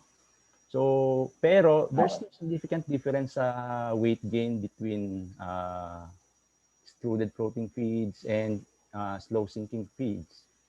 And also, there's no significant difference between slow sinking feeds and sinking feeds. Although the difference between these treatments are relatively higher doon sa extruded floating feeds. No? So kung mapapansin nyo, medyo mahaba yung culture period sa Taal Lake. No? So bakit? So nakita namin based on our study, on our water parameters na monitoring, may periodic low DO na nangyayari sa Taal Lake. So every month, mga 2 or 3 times nangyayari yon. And during this periodic low DO, bumaba ng 2 and even up to 0. May reading kaming 0. Itong time na to, hindi kakain yung isda for 2 to 3 days. No? Imagine, hindi kakain siya yung isda. And then, pag kumain na uli siya, hindi yung dati niyang kain. Dadahan-dahan uli yon hanggang gumanda uli ang kain niya. So imagine you're doing that for 2 to 3 times in a week. And then, talagang parang nagchat-chat siya yung weight gain ng feeds ng isda, no, for both tilapia and milkfish. So, kasi sa iba, you would read na yung tilapia, you can grow it only in 4 to 6 months, no, and for milkfish, mga 5 to 6 months. Pero dito, medyo mas mahaba. No? And then, now we go to the growth rate. No? In terms of growth rate, yung weight gain, absolute growth, and specific growth rate, yung float sa tilapia, yung floating feed treatment has significantly higher growth rate than sinking feeds, no? Sa lahat ng parameters na to. Pero walang significant difference again yung floating feeds sa slow sinking feeds. And then statistically, hindi rin significant yung difference ng slow sinking feeds saka ng sinking feeds. Ang pinaka nakikita natin ditong significant statistically is yung floating feeds mas significantly higher ang growth rate than the sinking feeds. So dito makikita na natin malaking diferensya. Statistically, malaki na rin diferensya ng floating feeds sa sinking feeds. Similarly for milkfish, ganun din. Yung floating feed treatment has significantly higher growth rate than sinking feeds. No? Pareho lang sila sa tilapia na yung weight gain, absolute growth, and specific growth rate is significantly higher in floating feeds than sinking feeds. And again, walang significant difference yung growth rate sa floating feeds versus slow sinking feeds or slow sinking feeds versus sinking feeds. In terms naman ng survival rate sa dalawang species, tilapia and milkfish, ay walang significant difference between treatments. Pero kung makikita yung tilapia, ang range niya is nasa 38 to 45% ang survival rate. And then for milkfish, nasa 77 to 81% ang survival rate.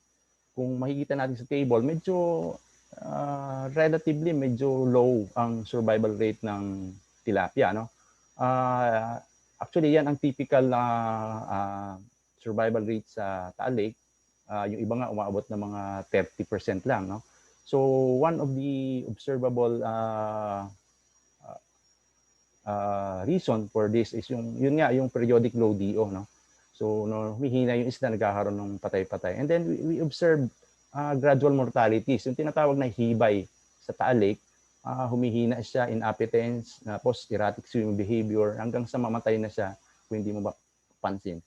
According to some studies by BIFAR, merong streptococcus infection sa Taal Lake. So probably this is one of the reasons for the gradual mortalities. And it is typical in aquaculture zones in Taal Lake.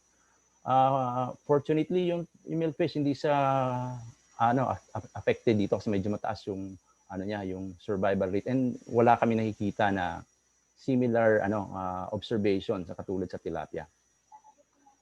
And then of course, isa sa mga pinaka-importante na kaya gusto makita ng ng mga cage farmer ay yung biomass harvest. So because of the higher weight gain, high survival rate in floating feeds, yung volume of harvest niya is higher, no? Sa tilapia at sa milkfish, pareho, significant ang difference ng biomass harvest sa floating feeds and sinking feeds. In fact, sa tilapia, yung floating feed, yung biomass harvest sa tilapia is significantly higher sa floating feeds in comparison sa dalawang types ng feed, no? Mas mataas talaga siya. So it is very important, lalo na sa economics saka sa income ng farmers, no? Makikita dito na if we use yung floating feeds, we increase the volume of harvest by 19 to 35%. So malaking bagay yon. 20% and to 35% is malaking volume na harvest na additional, no? Then for milkfish, ang significant difference dito is yung floating feeds is significantly higher than sinking feeds. Walang significant difference between yung floating tsaka slow sinking, or between slow sinking and sinking feeds, no? So if we use now floating feeds, we increase the volume of harvest sa milkfish by 3.5% to 22.69%. So that's a lot, no? Lalo pa if you compare it yung floating feeds sa sinking feeds. Malaking diferensya. And then we go to size distribution. Ito yung tinitingnan nila, kini-question din ng mga cage farmer na if you use extruded floating feeds, basag ang size, maraming maliliit, buraot ang tawag nila doon kasi nga hindi makakakain yung iba. So contrary to this, yung results ng study would show that for both tilapia and milkfish, yung size distribution or yung good size fish, yung good size, yung mga magagandang size, no? Yung hindi buraot, hindi siya reject size, mas mataas sa floating feed, sa 84% siya compared sa milk slow sinking na 66 to 72% lang, and then sa sinking feeds is 55 to 64% lang. So this means na if you use yung extruded floating feeds, mas nadami yung magagandang size natin na isda at harvest by 17 to 28% for tilapia.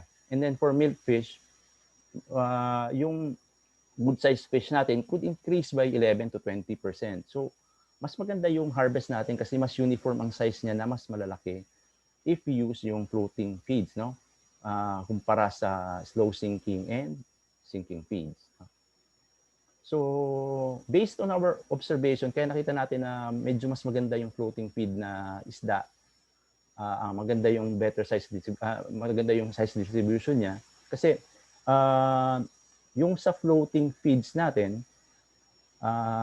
it uses less energy. Nandun lang sa ibabaw, nandun yung sa feed sa ibabaw.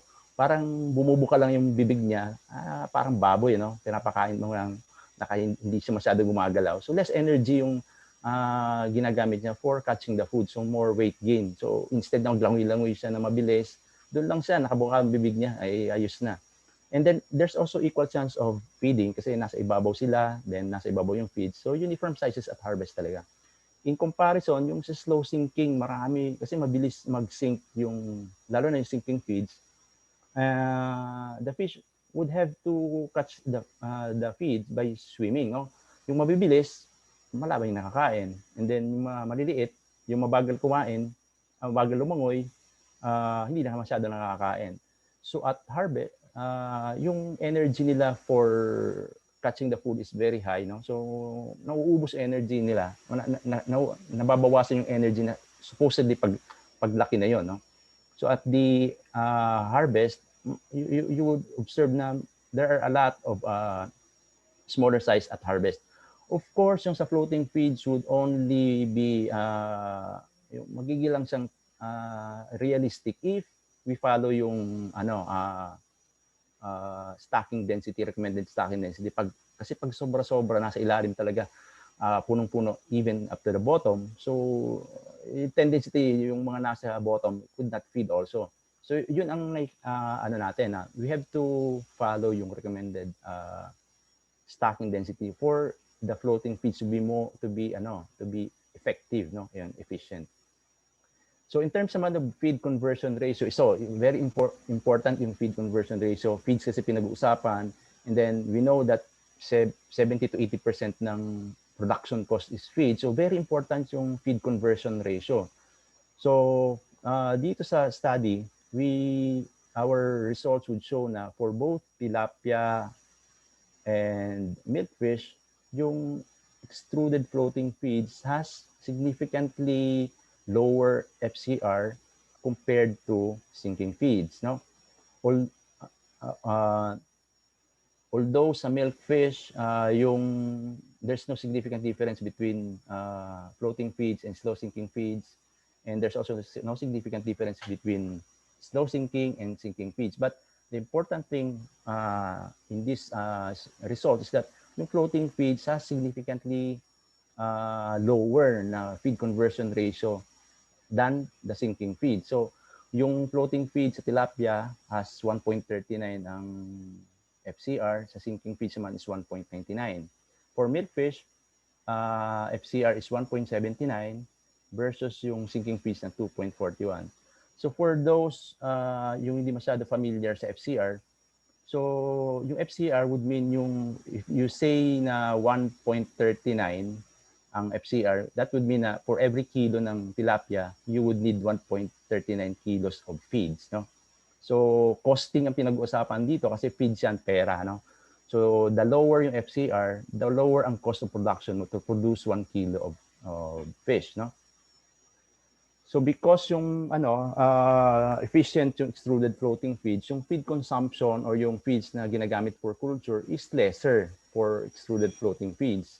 So based on our results of the study, for both tilapia and for tilapia, yung feed consumption niya is lower in floating and slow sinking feeds treatment compared to sinking feeds, no? And then for milkfish, yung floating feeds ay mas konti, slower ang feed consumption niya compared to slow sinking and slow sinking feeds. So what does this mean, no? So you are culturing the same volume of feeds but you are using lower or lesser feeds for culture. So ano yun, malaking bagay yun kasi feed cost pinag-uusapan, so yung income mo would be higher with extruded floating feeds, no? So if we look at, dahil nga efficient yung FCR with extruded floating feeds, yung volume of feeds used sa lake ay bumababa, no? If we look at the totality ng Taal Lake, for example, if we just peg the production of Taal Lake at 30,000 tons annual production, minimum lang yan kasi Taal Lake could produce more than 90,000 tons of fish in a year, no? So if you use floating feeds just to produce yung 30,000 tons na fish, you would need yung 41,700 tons na feeds in comparison to slow sinking feeds na 49,000 tons and for sinking feeds na 51,000 tons, no? So you would be lessening the feeds used by 8,100 to 18,000 tons per year. So that's the reduction of 405 tons to 900 tons of organic loading in the lake, no?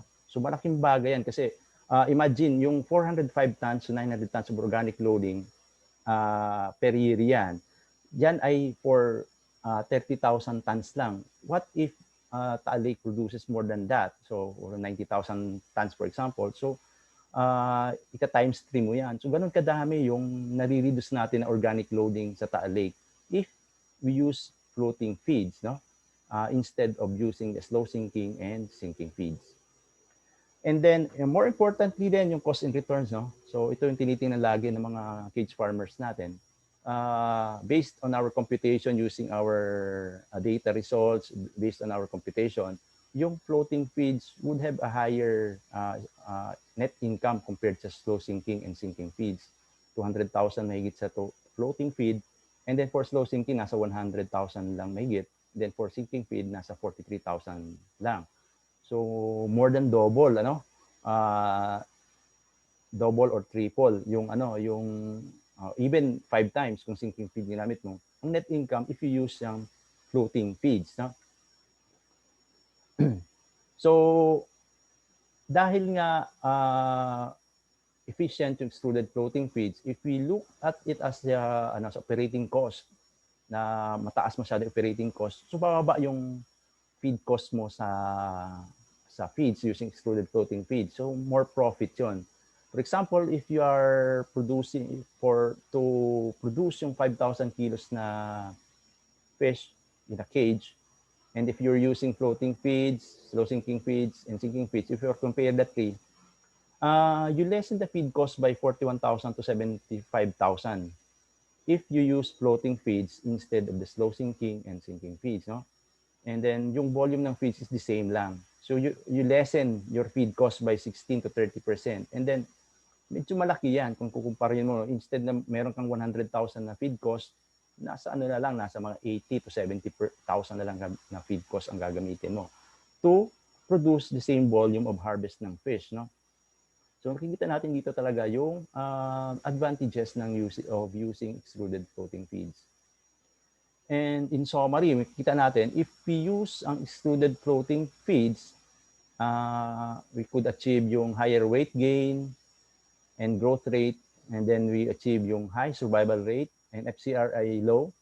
So with that, we could have a higher biomass harvest and higher income. This is for the economic part, no?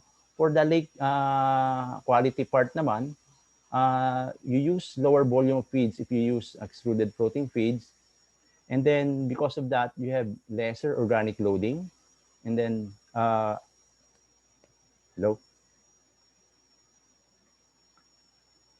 lesser organic loading. So better water quality and sustainable production with less impact. Okay. So in summary, in summary,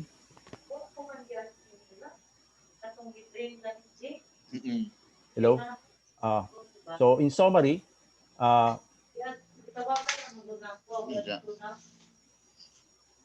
So in summary, based on the provision in the TVPL management plan, based on the provision in the TPBL management plan,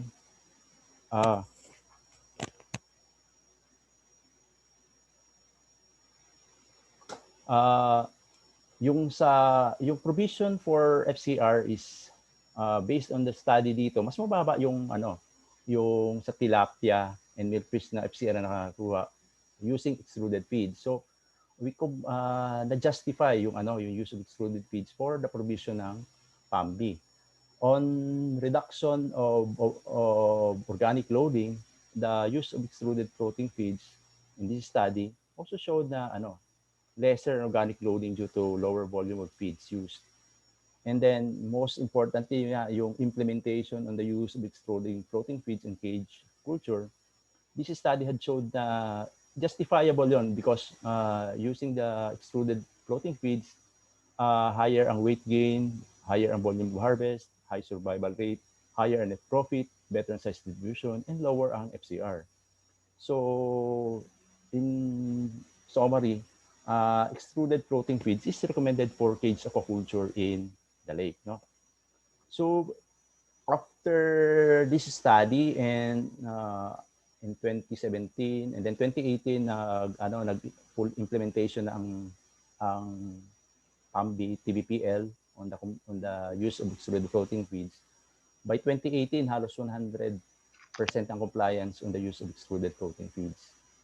And then because of that, water quality, I think, is relatively better now than before. No? Lesser ang incidence of mortality sa Taal Lake. Walang masyadong fish kill na mga kasing tindi ng mga dati nung una. And because of the relatively better na water quality. And we hope na through this ay magiging sustainable na yung production ng tilapia and milkfish sa Taal Lake. So this is the paper that we have published at the Philippine Journal of Fisheries. So you can have that, you can download that sa website ng TPJF natin. And then we would like to acknowledge yung mga support and assistance ng the following agency, yung DNR TVPL PASO, BFAR-4A, LGU ng Agoncillo and Laurel, and of course yung NFRDI PHRDD. I think that's my last slide. So thank you very much. I hope we have contributed to your knowledge on aquaculture. Thank you. Sai. Yes, thank you very much, Sir Fred. Ayan, so tapos na po ang ating dalawang presentations and we are now going to receive questions for our open forum, and Dr. Santos will help us moderate in this open forum. Doc Muji.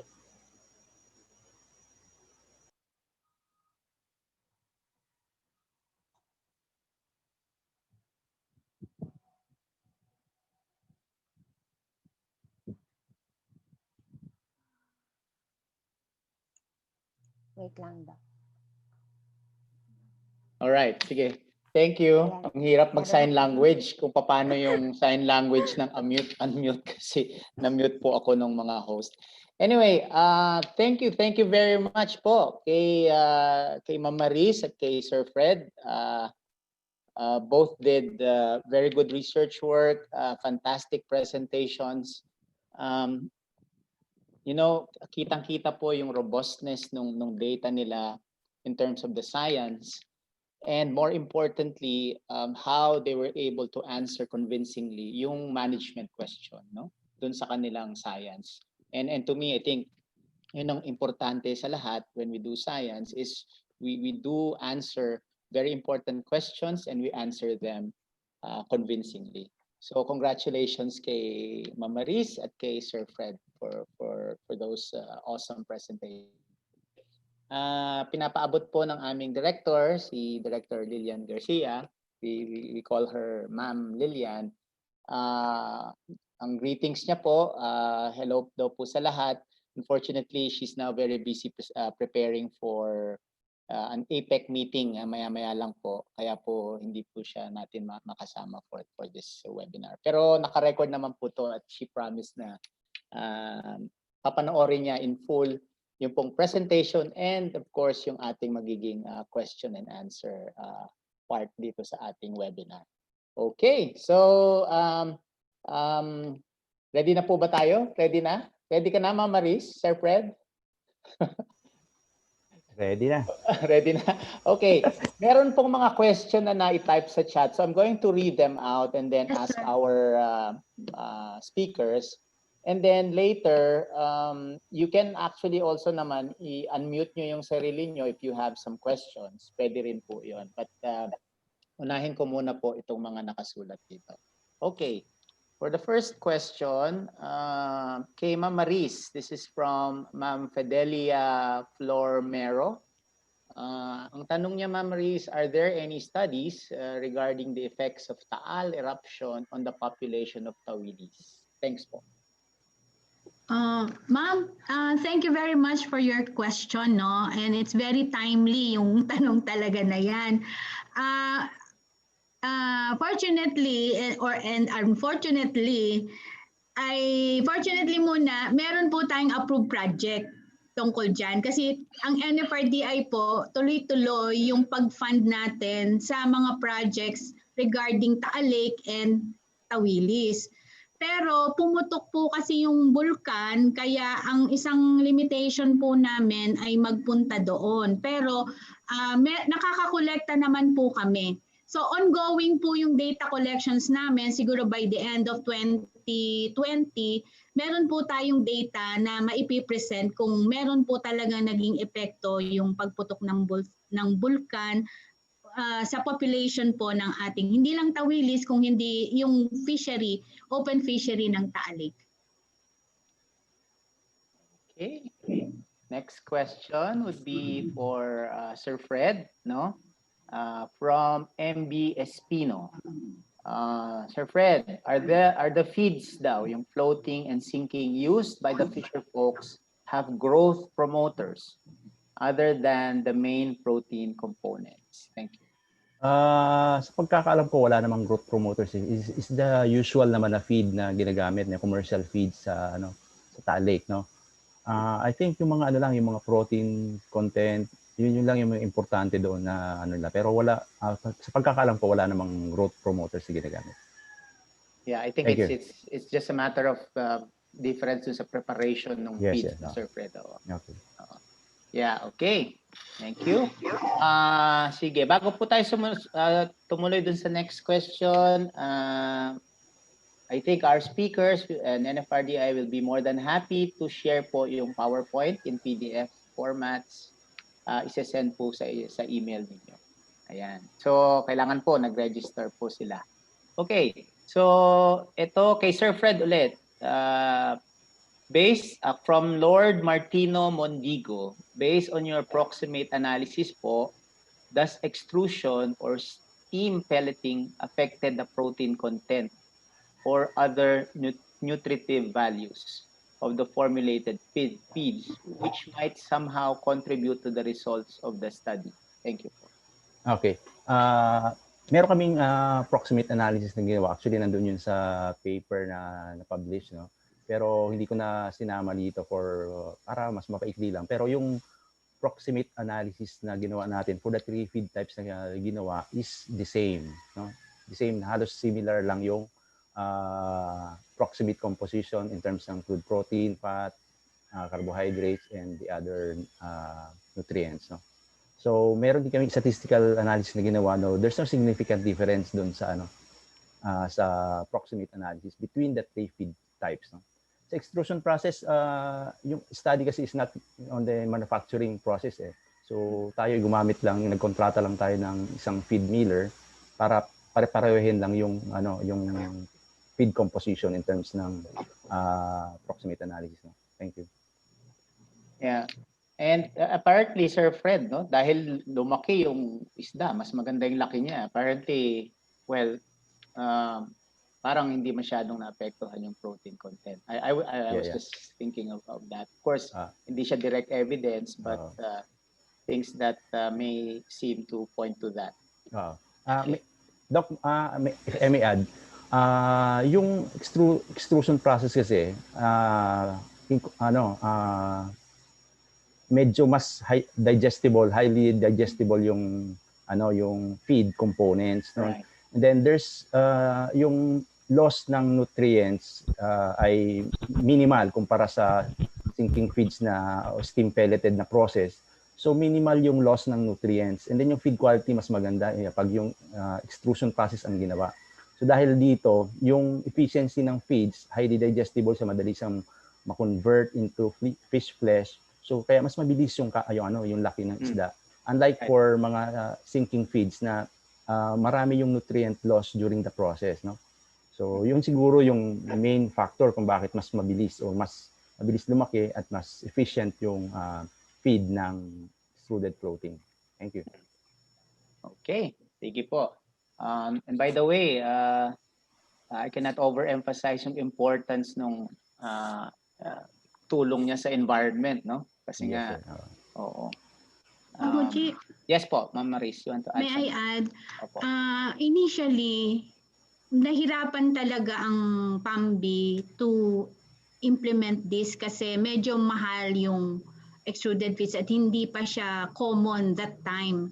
So, kailangan talagang makumbinse yung mga tao, especially sa Taal Lake, to use this kind of feeds. And maintindihan nila yung benefits nito after afterwards, no? Although mahal nga siya compared to the conventional feeds, pero yung kanya namang performance and its cost efficiency is better. Kaya nga ngayon, sabi ni Sir Fred, ang compliance nila talaga is almost 100% na doon sa Taal Lake. And we are already also promoting this sa NFRDI na doon sa ating mga projects sa mga cooperators natin. We are introducing now this extruded floating feeds. Okay. Sige po, to give chance para dun sa yung first three speakers, first three na participants na nag-question. Do you have some follow-up questions with that one before I proceed to the next question? Meron po ba kayong follow-up dun sa inyong question kanina, dun sa tatlo? You can just unmute yourself. Okay. I guess mamaya-maya na lang po siguro. Okay, proceed po tayo. Ito naman, actually kay Sir Fred then, maybe you can quickly answer this one. Did we use different feeding program guide in extruded floating, slow sinking and sinking, or just one feeding guide for all? Isang feeding guide lang yan ginawa para Okay. ma-standardize yung Okay, very good. methodology. Okay. This one is for Ma'am Maris from Peter Palma of CFDEC AQD. Okay. The study was done mainly to identify the spawning area and season of Tawilis. Why use larval abundance and distribution as the primary parameter rather than collection of Sardinella itself? Meaning yung siguro yung adult and looking at their gonads, no? As mentioned earlier, there's drawback in the use larvae, especially in taxonomic identification. There's also a considerable time difference between spawning occurrence of larvae. Siguro, bago sagutin ni Ma'am Maris, actually, sir, pinaikot ko lang po kasi yung kwento nila Ma'am Maris doon po sa paper mismo, no? Sa paper mismo. Kaya po, marami silang iba-ibang studies actually to cover po yung inyong tanong, which she will answer. Pero just to set po yung context, kasi nga po, nakaset lang siya dun sa parameters, dun yung paper na na-publish. So, go ahead, Ma'am Maris. Sinagot mo na kasi kahapon. Ayun No, nga yung... yeah. Actually, naka-prepare na yun, Sir Peter, kahapon. Kaya lang, when we were nagda-dry run kami, instruction ni Doc Muji na we focus only on the paper. Pero as a whole, we have reproductive biology. Kaya nga, ang gusto kong idagdag nga rin doon, well, this is an opportunity na para sabihin sa inyo na validate yung aming reproductive biology by having this information dun sa larval distribution. So hindi lang po yung larval distribution yung ginawa namin, we have reproductive biology for several years na din na it is also very consistent na during March and April, summer months, dyan matataas yung GSI niya, yung kanyang stages of maturity, yung mga gravid females, dyan po talaga mataas. And it validates the presence of the larvae sa ating Taal Lake dito sa based on the study results natin. Yeah. Maris, ipapublish din yung separately, di ba? Or na-publish na ba yung separately? Actually, we have nasa part yun ng aking dissertation, pero we are preparing a more yung time series, siguro mga 4-5 years na data yung sa reproductive biology. Okay. Sir Peter, do you have any follow-up question on that? Sir Peter, dito pa kaya siya? Okay. Peter raise hand. Mag-raise siya ng hand.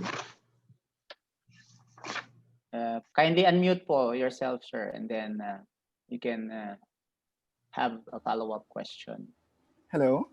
Yes, sige po. Go ahead. Hello. Yes po. So, Ma'am Maris, thank you for the answer. So, Ma'am Maris, do you mean that there's actually an overlap between the spawning ground and the nursery ground of the Tawilis in Taal Lake? So, are they the same? Because I'm thinking if, yeah, go ahead po. Overlap ng spawning ground and and the nursery And ground. Kasi po yung data today na na-present was the collection of larvae. So maybe the site where larvae were collected were basically more of their nursery ground rather than their spawning ground. So, but you were saying also that in data outside the presentation that the data is supported by the reproductive biology of the matured Tawilis. So I'm thinking, do you mean that in the same area where there are occurrence of larvae, they also spawn in the same area? Or nandun din ba yung mga buntis doon sa opa. doon sa mga nursery areas na yun? Yes, oo. Kasi when we are collecting mga samples din, actually yun yung areas na fishing area din ng mga fisherman na ang behavior kasi ng tawilis during summer, tumatabi siya dun sa mga tabi na may mga aquatic macrophytes, and then dun na rin tayo nakakakita ng mga tawag dyan, yung mga eggs na naka-attach sa mga aquatic macrophytes. So we get samples also from that area, plus we validated and confirmed that those areas are the same areas where we found the Tawilis larvae. Okay. Okay. Okay. Sige. Is that okay, Sir Thank you Peter? po. Okay. Yeah, thank you po. Thank you po. Thank you, Peter. Thank you, sir, for your question. Okay. Ma'am Maris, ako siguro dugtungan ko lang 'yan ng parang siguro nakita natin sa Kanoko na air temperature and water temperature yung sort of pinaka-significant correlating parameter dun sa presence ng larvae or dun sa larval areas kumbaga. Nabanggit mo na ano ba 'yun, ma'am? Siguro nabanggit mo tumutubo yung mga halaman during mainit kaya doon sila kumakapit. How about yung presence naman ng food? May tinignan na ba tayo doon? Yes, meron din tayong kasi may zooplankton kasi mainly zooplankton feeder ang tawilis. So merong abundance presence din. Usually every summer din madami rin yung mga plankton na yan. So yun yung natural food ng tawilis. So nandun din sa area, marami concentration doon. Oo, yes. Okay. Sige, very interesting. Parang talagang nabubuo mo na yung kwento ng Tawilis, Ma'am Maris, ha? Napakagandang libro na niyan. Okay, next question kay Sir Fred. From Sir Levi Manyalak. Is the quality of feeds in terms of crude protein and crude fat in floating feeds, slow sinking and sinking feeds are all the same? Sir, parang natanong ngayon sa kanina. Okay. Ito na ba yun? Same na ba yun? Okay. Sige. Okay. See here.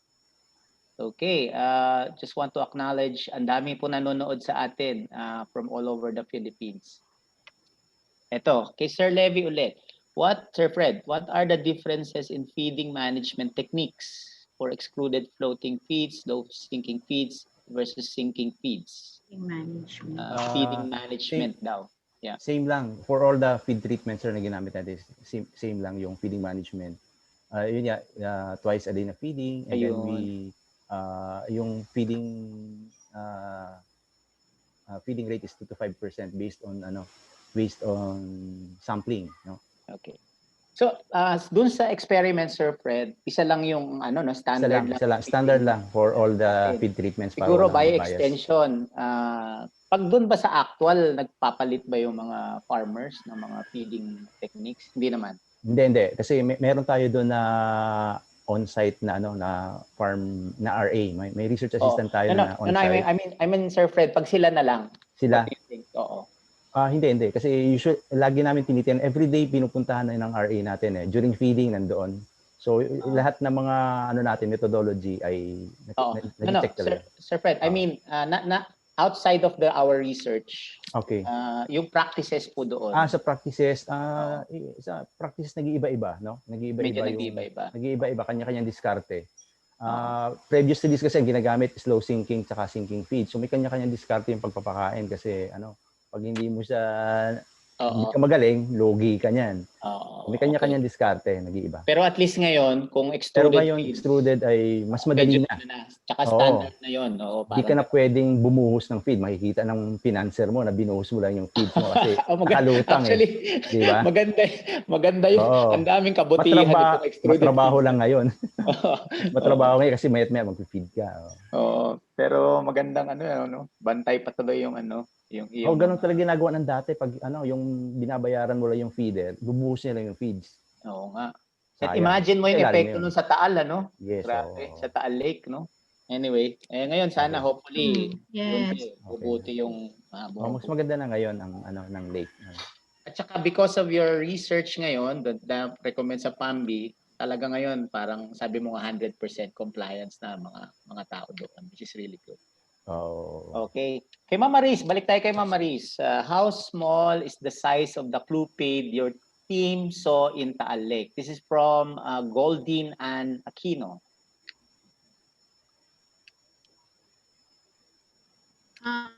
I think it's about mga 3.7 millimeter to 20 meter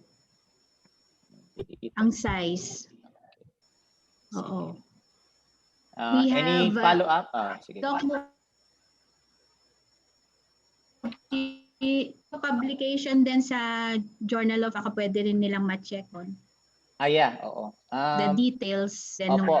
By the way po, just go to the TPJF website. Available po for free, yung online access po doon ng lahat ng journals.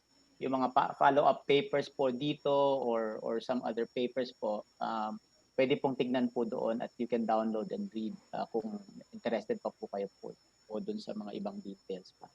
Okay, kay Sir Levy, ito kay Goldin. How long is the clupid stage of Tawilis? How long? Yung measurement? Siguro, oo. Oo, yun nga, mga 3 millimeters, Oo, 3 millimeters. Marami kaming nakuha mga pre-flexion stage lang, oo. Okay. Goldin, Ann, meron ka pang gustong i-follow up question? Okay. Hindi na siguro. Sige. Kay Sir Levy ulit, amino acid profile daw, Sir Fred. Any difference in all feed types? Hindi kami nag-profile, sir.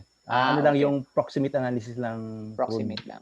Crude protein, crude fat, crude, yung mga basic na, if I may add pala, yung ginamit namin na feed for the experiment is a commercial feed, no? Kasi malaking volume na ginamit dito. So, ang inalala namin is, usapan lang namin dun sa commercial feed miller is, standardize yung feed, approximate, yung crude protein, crude fat, and the rest, no? Okay. From Jeremy Jans, Ma'am Maris, ano daw yung projection ng Tawilis stocks in Taal Lake? Ako, lagi akong positive kasi hindi naman nagpapabaya ang PAMBI, DNR, BIFAR, tayong lahat, nakabantay naman tayo.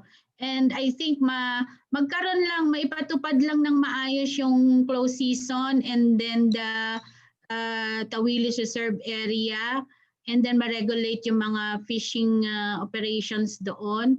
I think magtutuloy-tuloy naman ang production ng Tawilis natin.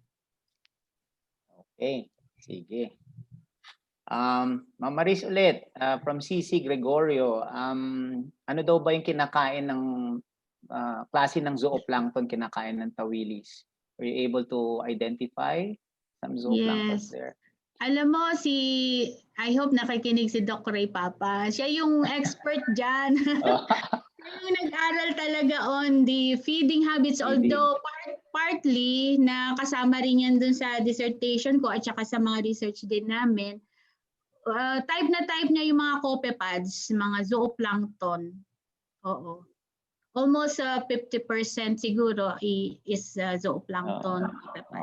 Sana nandito si Dean Ray Papa. Kung wala po siya dito, for the one who asked that question, email niyo po siya. Napakabait po nun for specific studies on zooplanktons, no? sa Taal Lake. Okay, ito kay MB Espino ulit. Siguro pwede ko nang sagutin. Are the NFRDI scientists also doing or plan to do research on the effects of emerging contaminants from anthropogenic sources like hormones, PPCPs, antibiotics, microplastics in the lake water on those commercially important fishes, especially the endemic Tawilis? Thank you po to the excellent presentation of the two speakers. I think she's from UP, from the University of the Philippines. So, Ma'am Maris, Sir. you want to answer that? Sige po. Very recently, merong student tayo from UP Manila na nag-present ng kanyang proposal to study on microplastics, no? So, na-approve, I think it was already approved by the Research Council, endorsed na lang yan sa PAMBI, and we will be collaborating with UP Manila with regards to the study on microplastics. Okay. Really very excited with this one. Na marami pong mga possibilities, no, na pwede po tayong mag-collaborate, magtingin, no, ng mga bagay na pwede natin gawin in the future. Some of these, of course. Sige, ma'am. Nandyan ngayon siya si Professor Margaret De Guzman ng UP Manila. Nakikinig siya. Okay. Ayan. So, an avenue for collaboration. I guess ang sagot din po ma'am dito sa tanong is yes, we're very willing to collaborate and we're very willing to di ba ma'am, to support such studies. Although alam niyo naman po sa amin, kadalasan ang hinihingi po food security, paano mapadami yung ating mga population ng isda, hindi sila maubos, but very important of course yung other items like this one, ang contaminants, and we're very happy to collaborate. So yun po. Thank you, kudos. Puro thank you na to. Ayan, behalf of DNR PAMO TVPL. Woohoo! Nandito po sila. Yes, hello. Okay. So ito na lang. Kay Chinalyn Kandari. Good morning po, Ma'am Maris. Kindly mention po ma'am the non-native species present in Taal Lake kasi po nagkaka-problem related sa basil program. Bago sumagot si Ma'am Maris, kaya po na-excite ako. Hindi, kaya po ako na-excite kasi yun nga, again, ngayon pa lang nararamdaman na namin na very effective itong platform na to para maibigay pa sa tao yung information na nag-generate natin. Marami pong mga studies pa po kami. Sa group ni Ma'am Maris, ang dami pong naka-ready dyan na excited na ipaalam sa atin, and sa susunod po ng mga webinars, lahat po yan ay dadaanan natin. Kaya stay tuned po kayo sa ating TPJF webinar. Pero for that, Ma'am Maris, gusto mong magbanggit lang ng konti sa non-native species daw? Yung mga non-native species ngayon, mostly mga cichlidae sila, mga cichlidae. Andyan na yung mga Saroterodon, yung Saroterodon melanoteron, ano nga yung black chin. And then ngayon, yung napa-DNA natin kay Doc Moji, yung Midas cichlid. Kasi mga aggressive to, tsaka mga prolific breeder sila. And then, nandun pa rin yung jaguar, guapote, yung ano pa ba? Meron na ngayong kanduli galing sa Laguna Lake. So, dami-dami na din na native species. Yeah. Okay. Thank you, ma'am. But the good thing is, they are, nakakain sila. The benefit din naman is, pwede silang kainin. Okay. And for the information then, ang PAMBI does not allow the introduction ng non-native species or any introduction sa Taal Lake ngayon. Meron sila ngayong rules dyan na walang introduction dyan. So kailangan lang nating tanggalin yung mga na-introduce na before na ma'am. Hulihin na lang. Hulihin. Ng Hulihin. Okay. I guess this will be the interest of time. This will be the last question. Galing ulit kay Sir Peter. Ito para kay Sir Fred.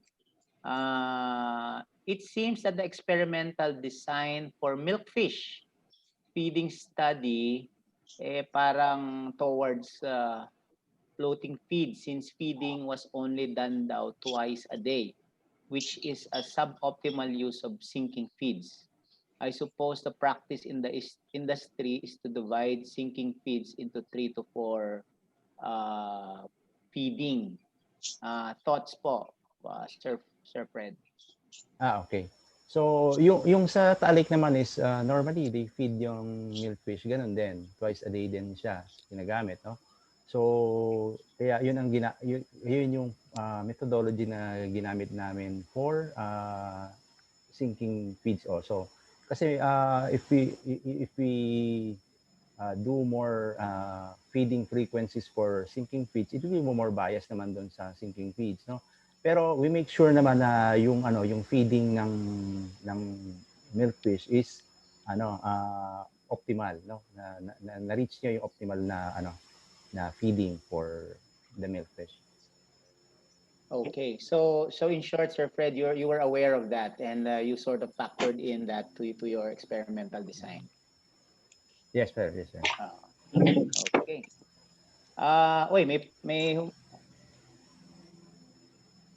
Meron pang humabol dito from you. May YouTube pa pala tayo ng mga phone-in questions. From YouTube comment po, Doc. Was there any study for culture Tawilis sa labas ng Taal Lake?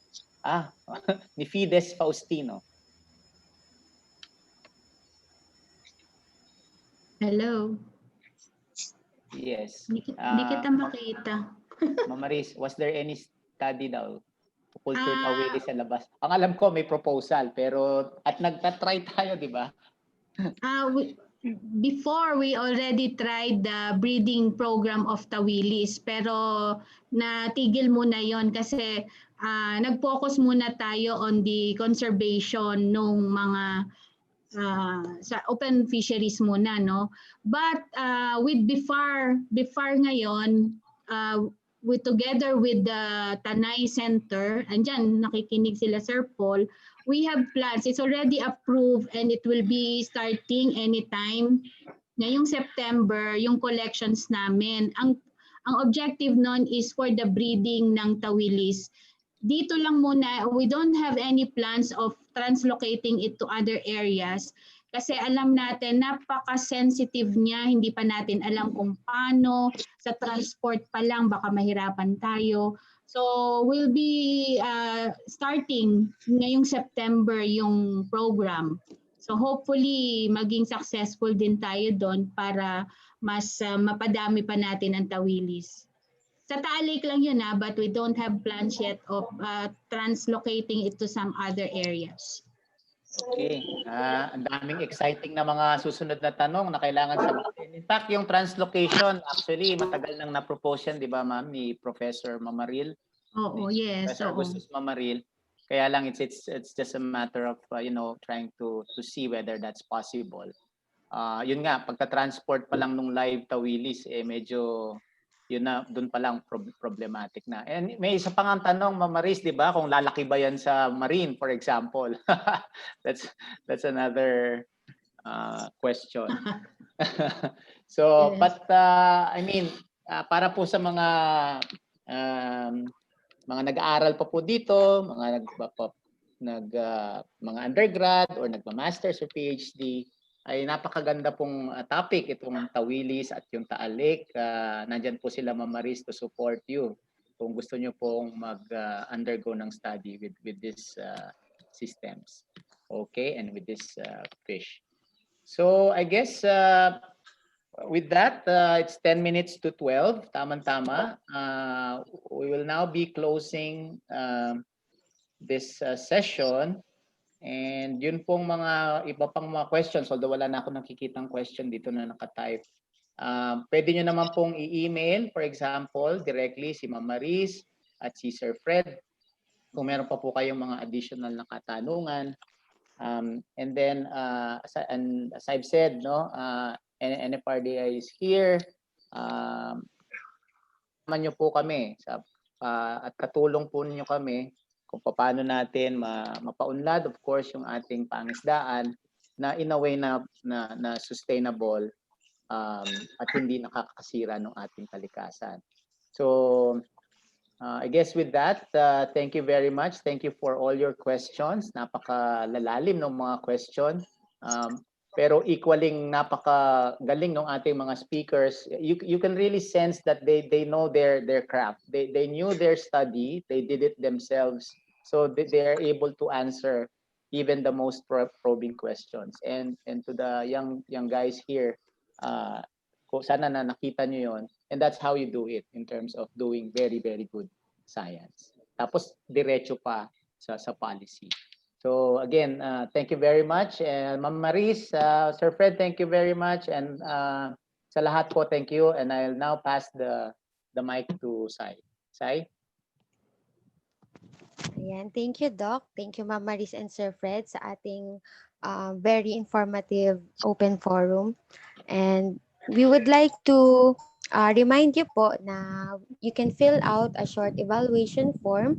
I posted the link in our chat box. I will also send it through your email address. And also, for those who want to get a certificate of participation, just reply to our email invitation with your full name and affiliation.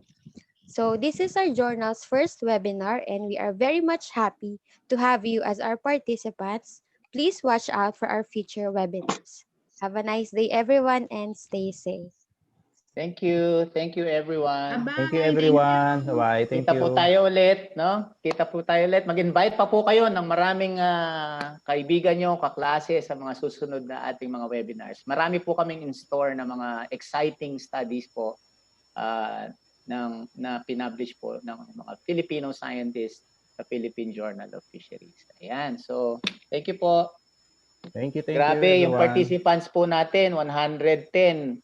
112, hindi siya Ma'am Marisa, hindi siya bumaba. Sabihin, they really stayed and listened. So, that's really, really very good. Just call us anytime. Ayan. Wow. At mag-visit po kayo sa center doon sa Taal. Kita nyo yung Taal center natin doon. Maganda po doon, masaya.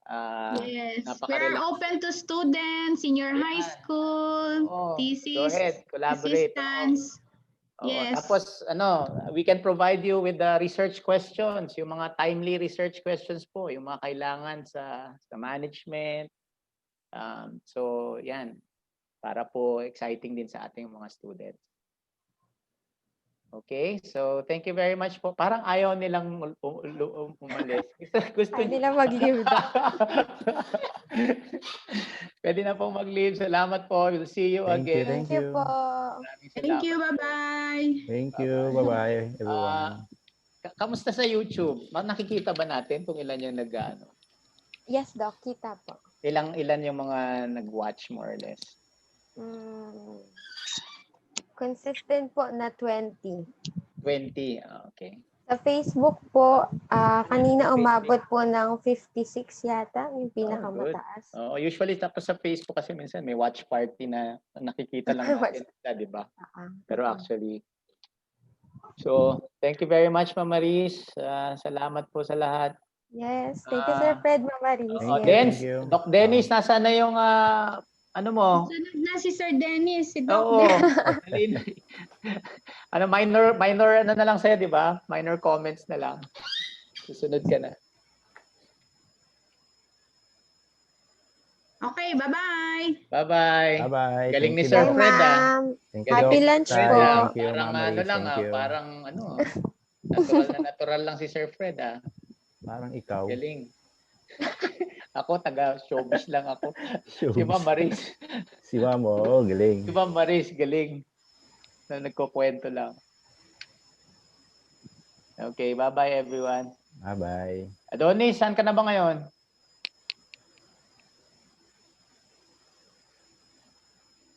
Wala na, nag-off na si Adonis. May mga dati kaming RA na nandyan kanina. Talaga? That's good. Ay, nandyan pa po siya. Kailangan ba siya i-unmute? Wait lang po. Hi, Oh. Puji. Good Oh, afternoon po. exam ka na? Ayan. Professor ka na ba? Yes, sir. I'm currently affiliated po with Colegio de Muntinlupa, a local Joshua. college here in Muntinlupa City, sir. Ah, Currently the college registrar, sir.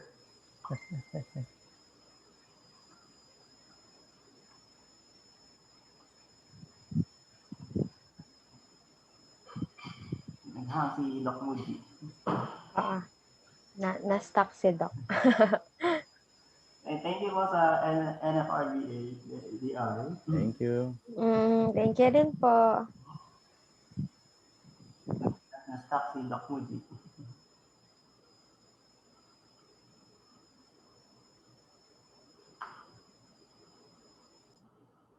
Bye-bye po. Bye-bye.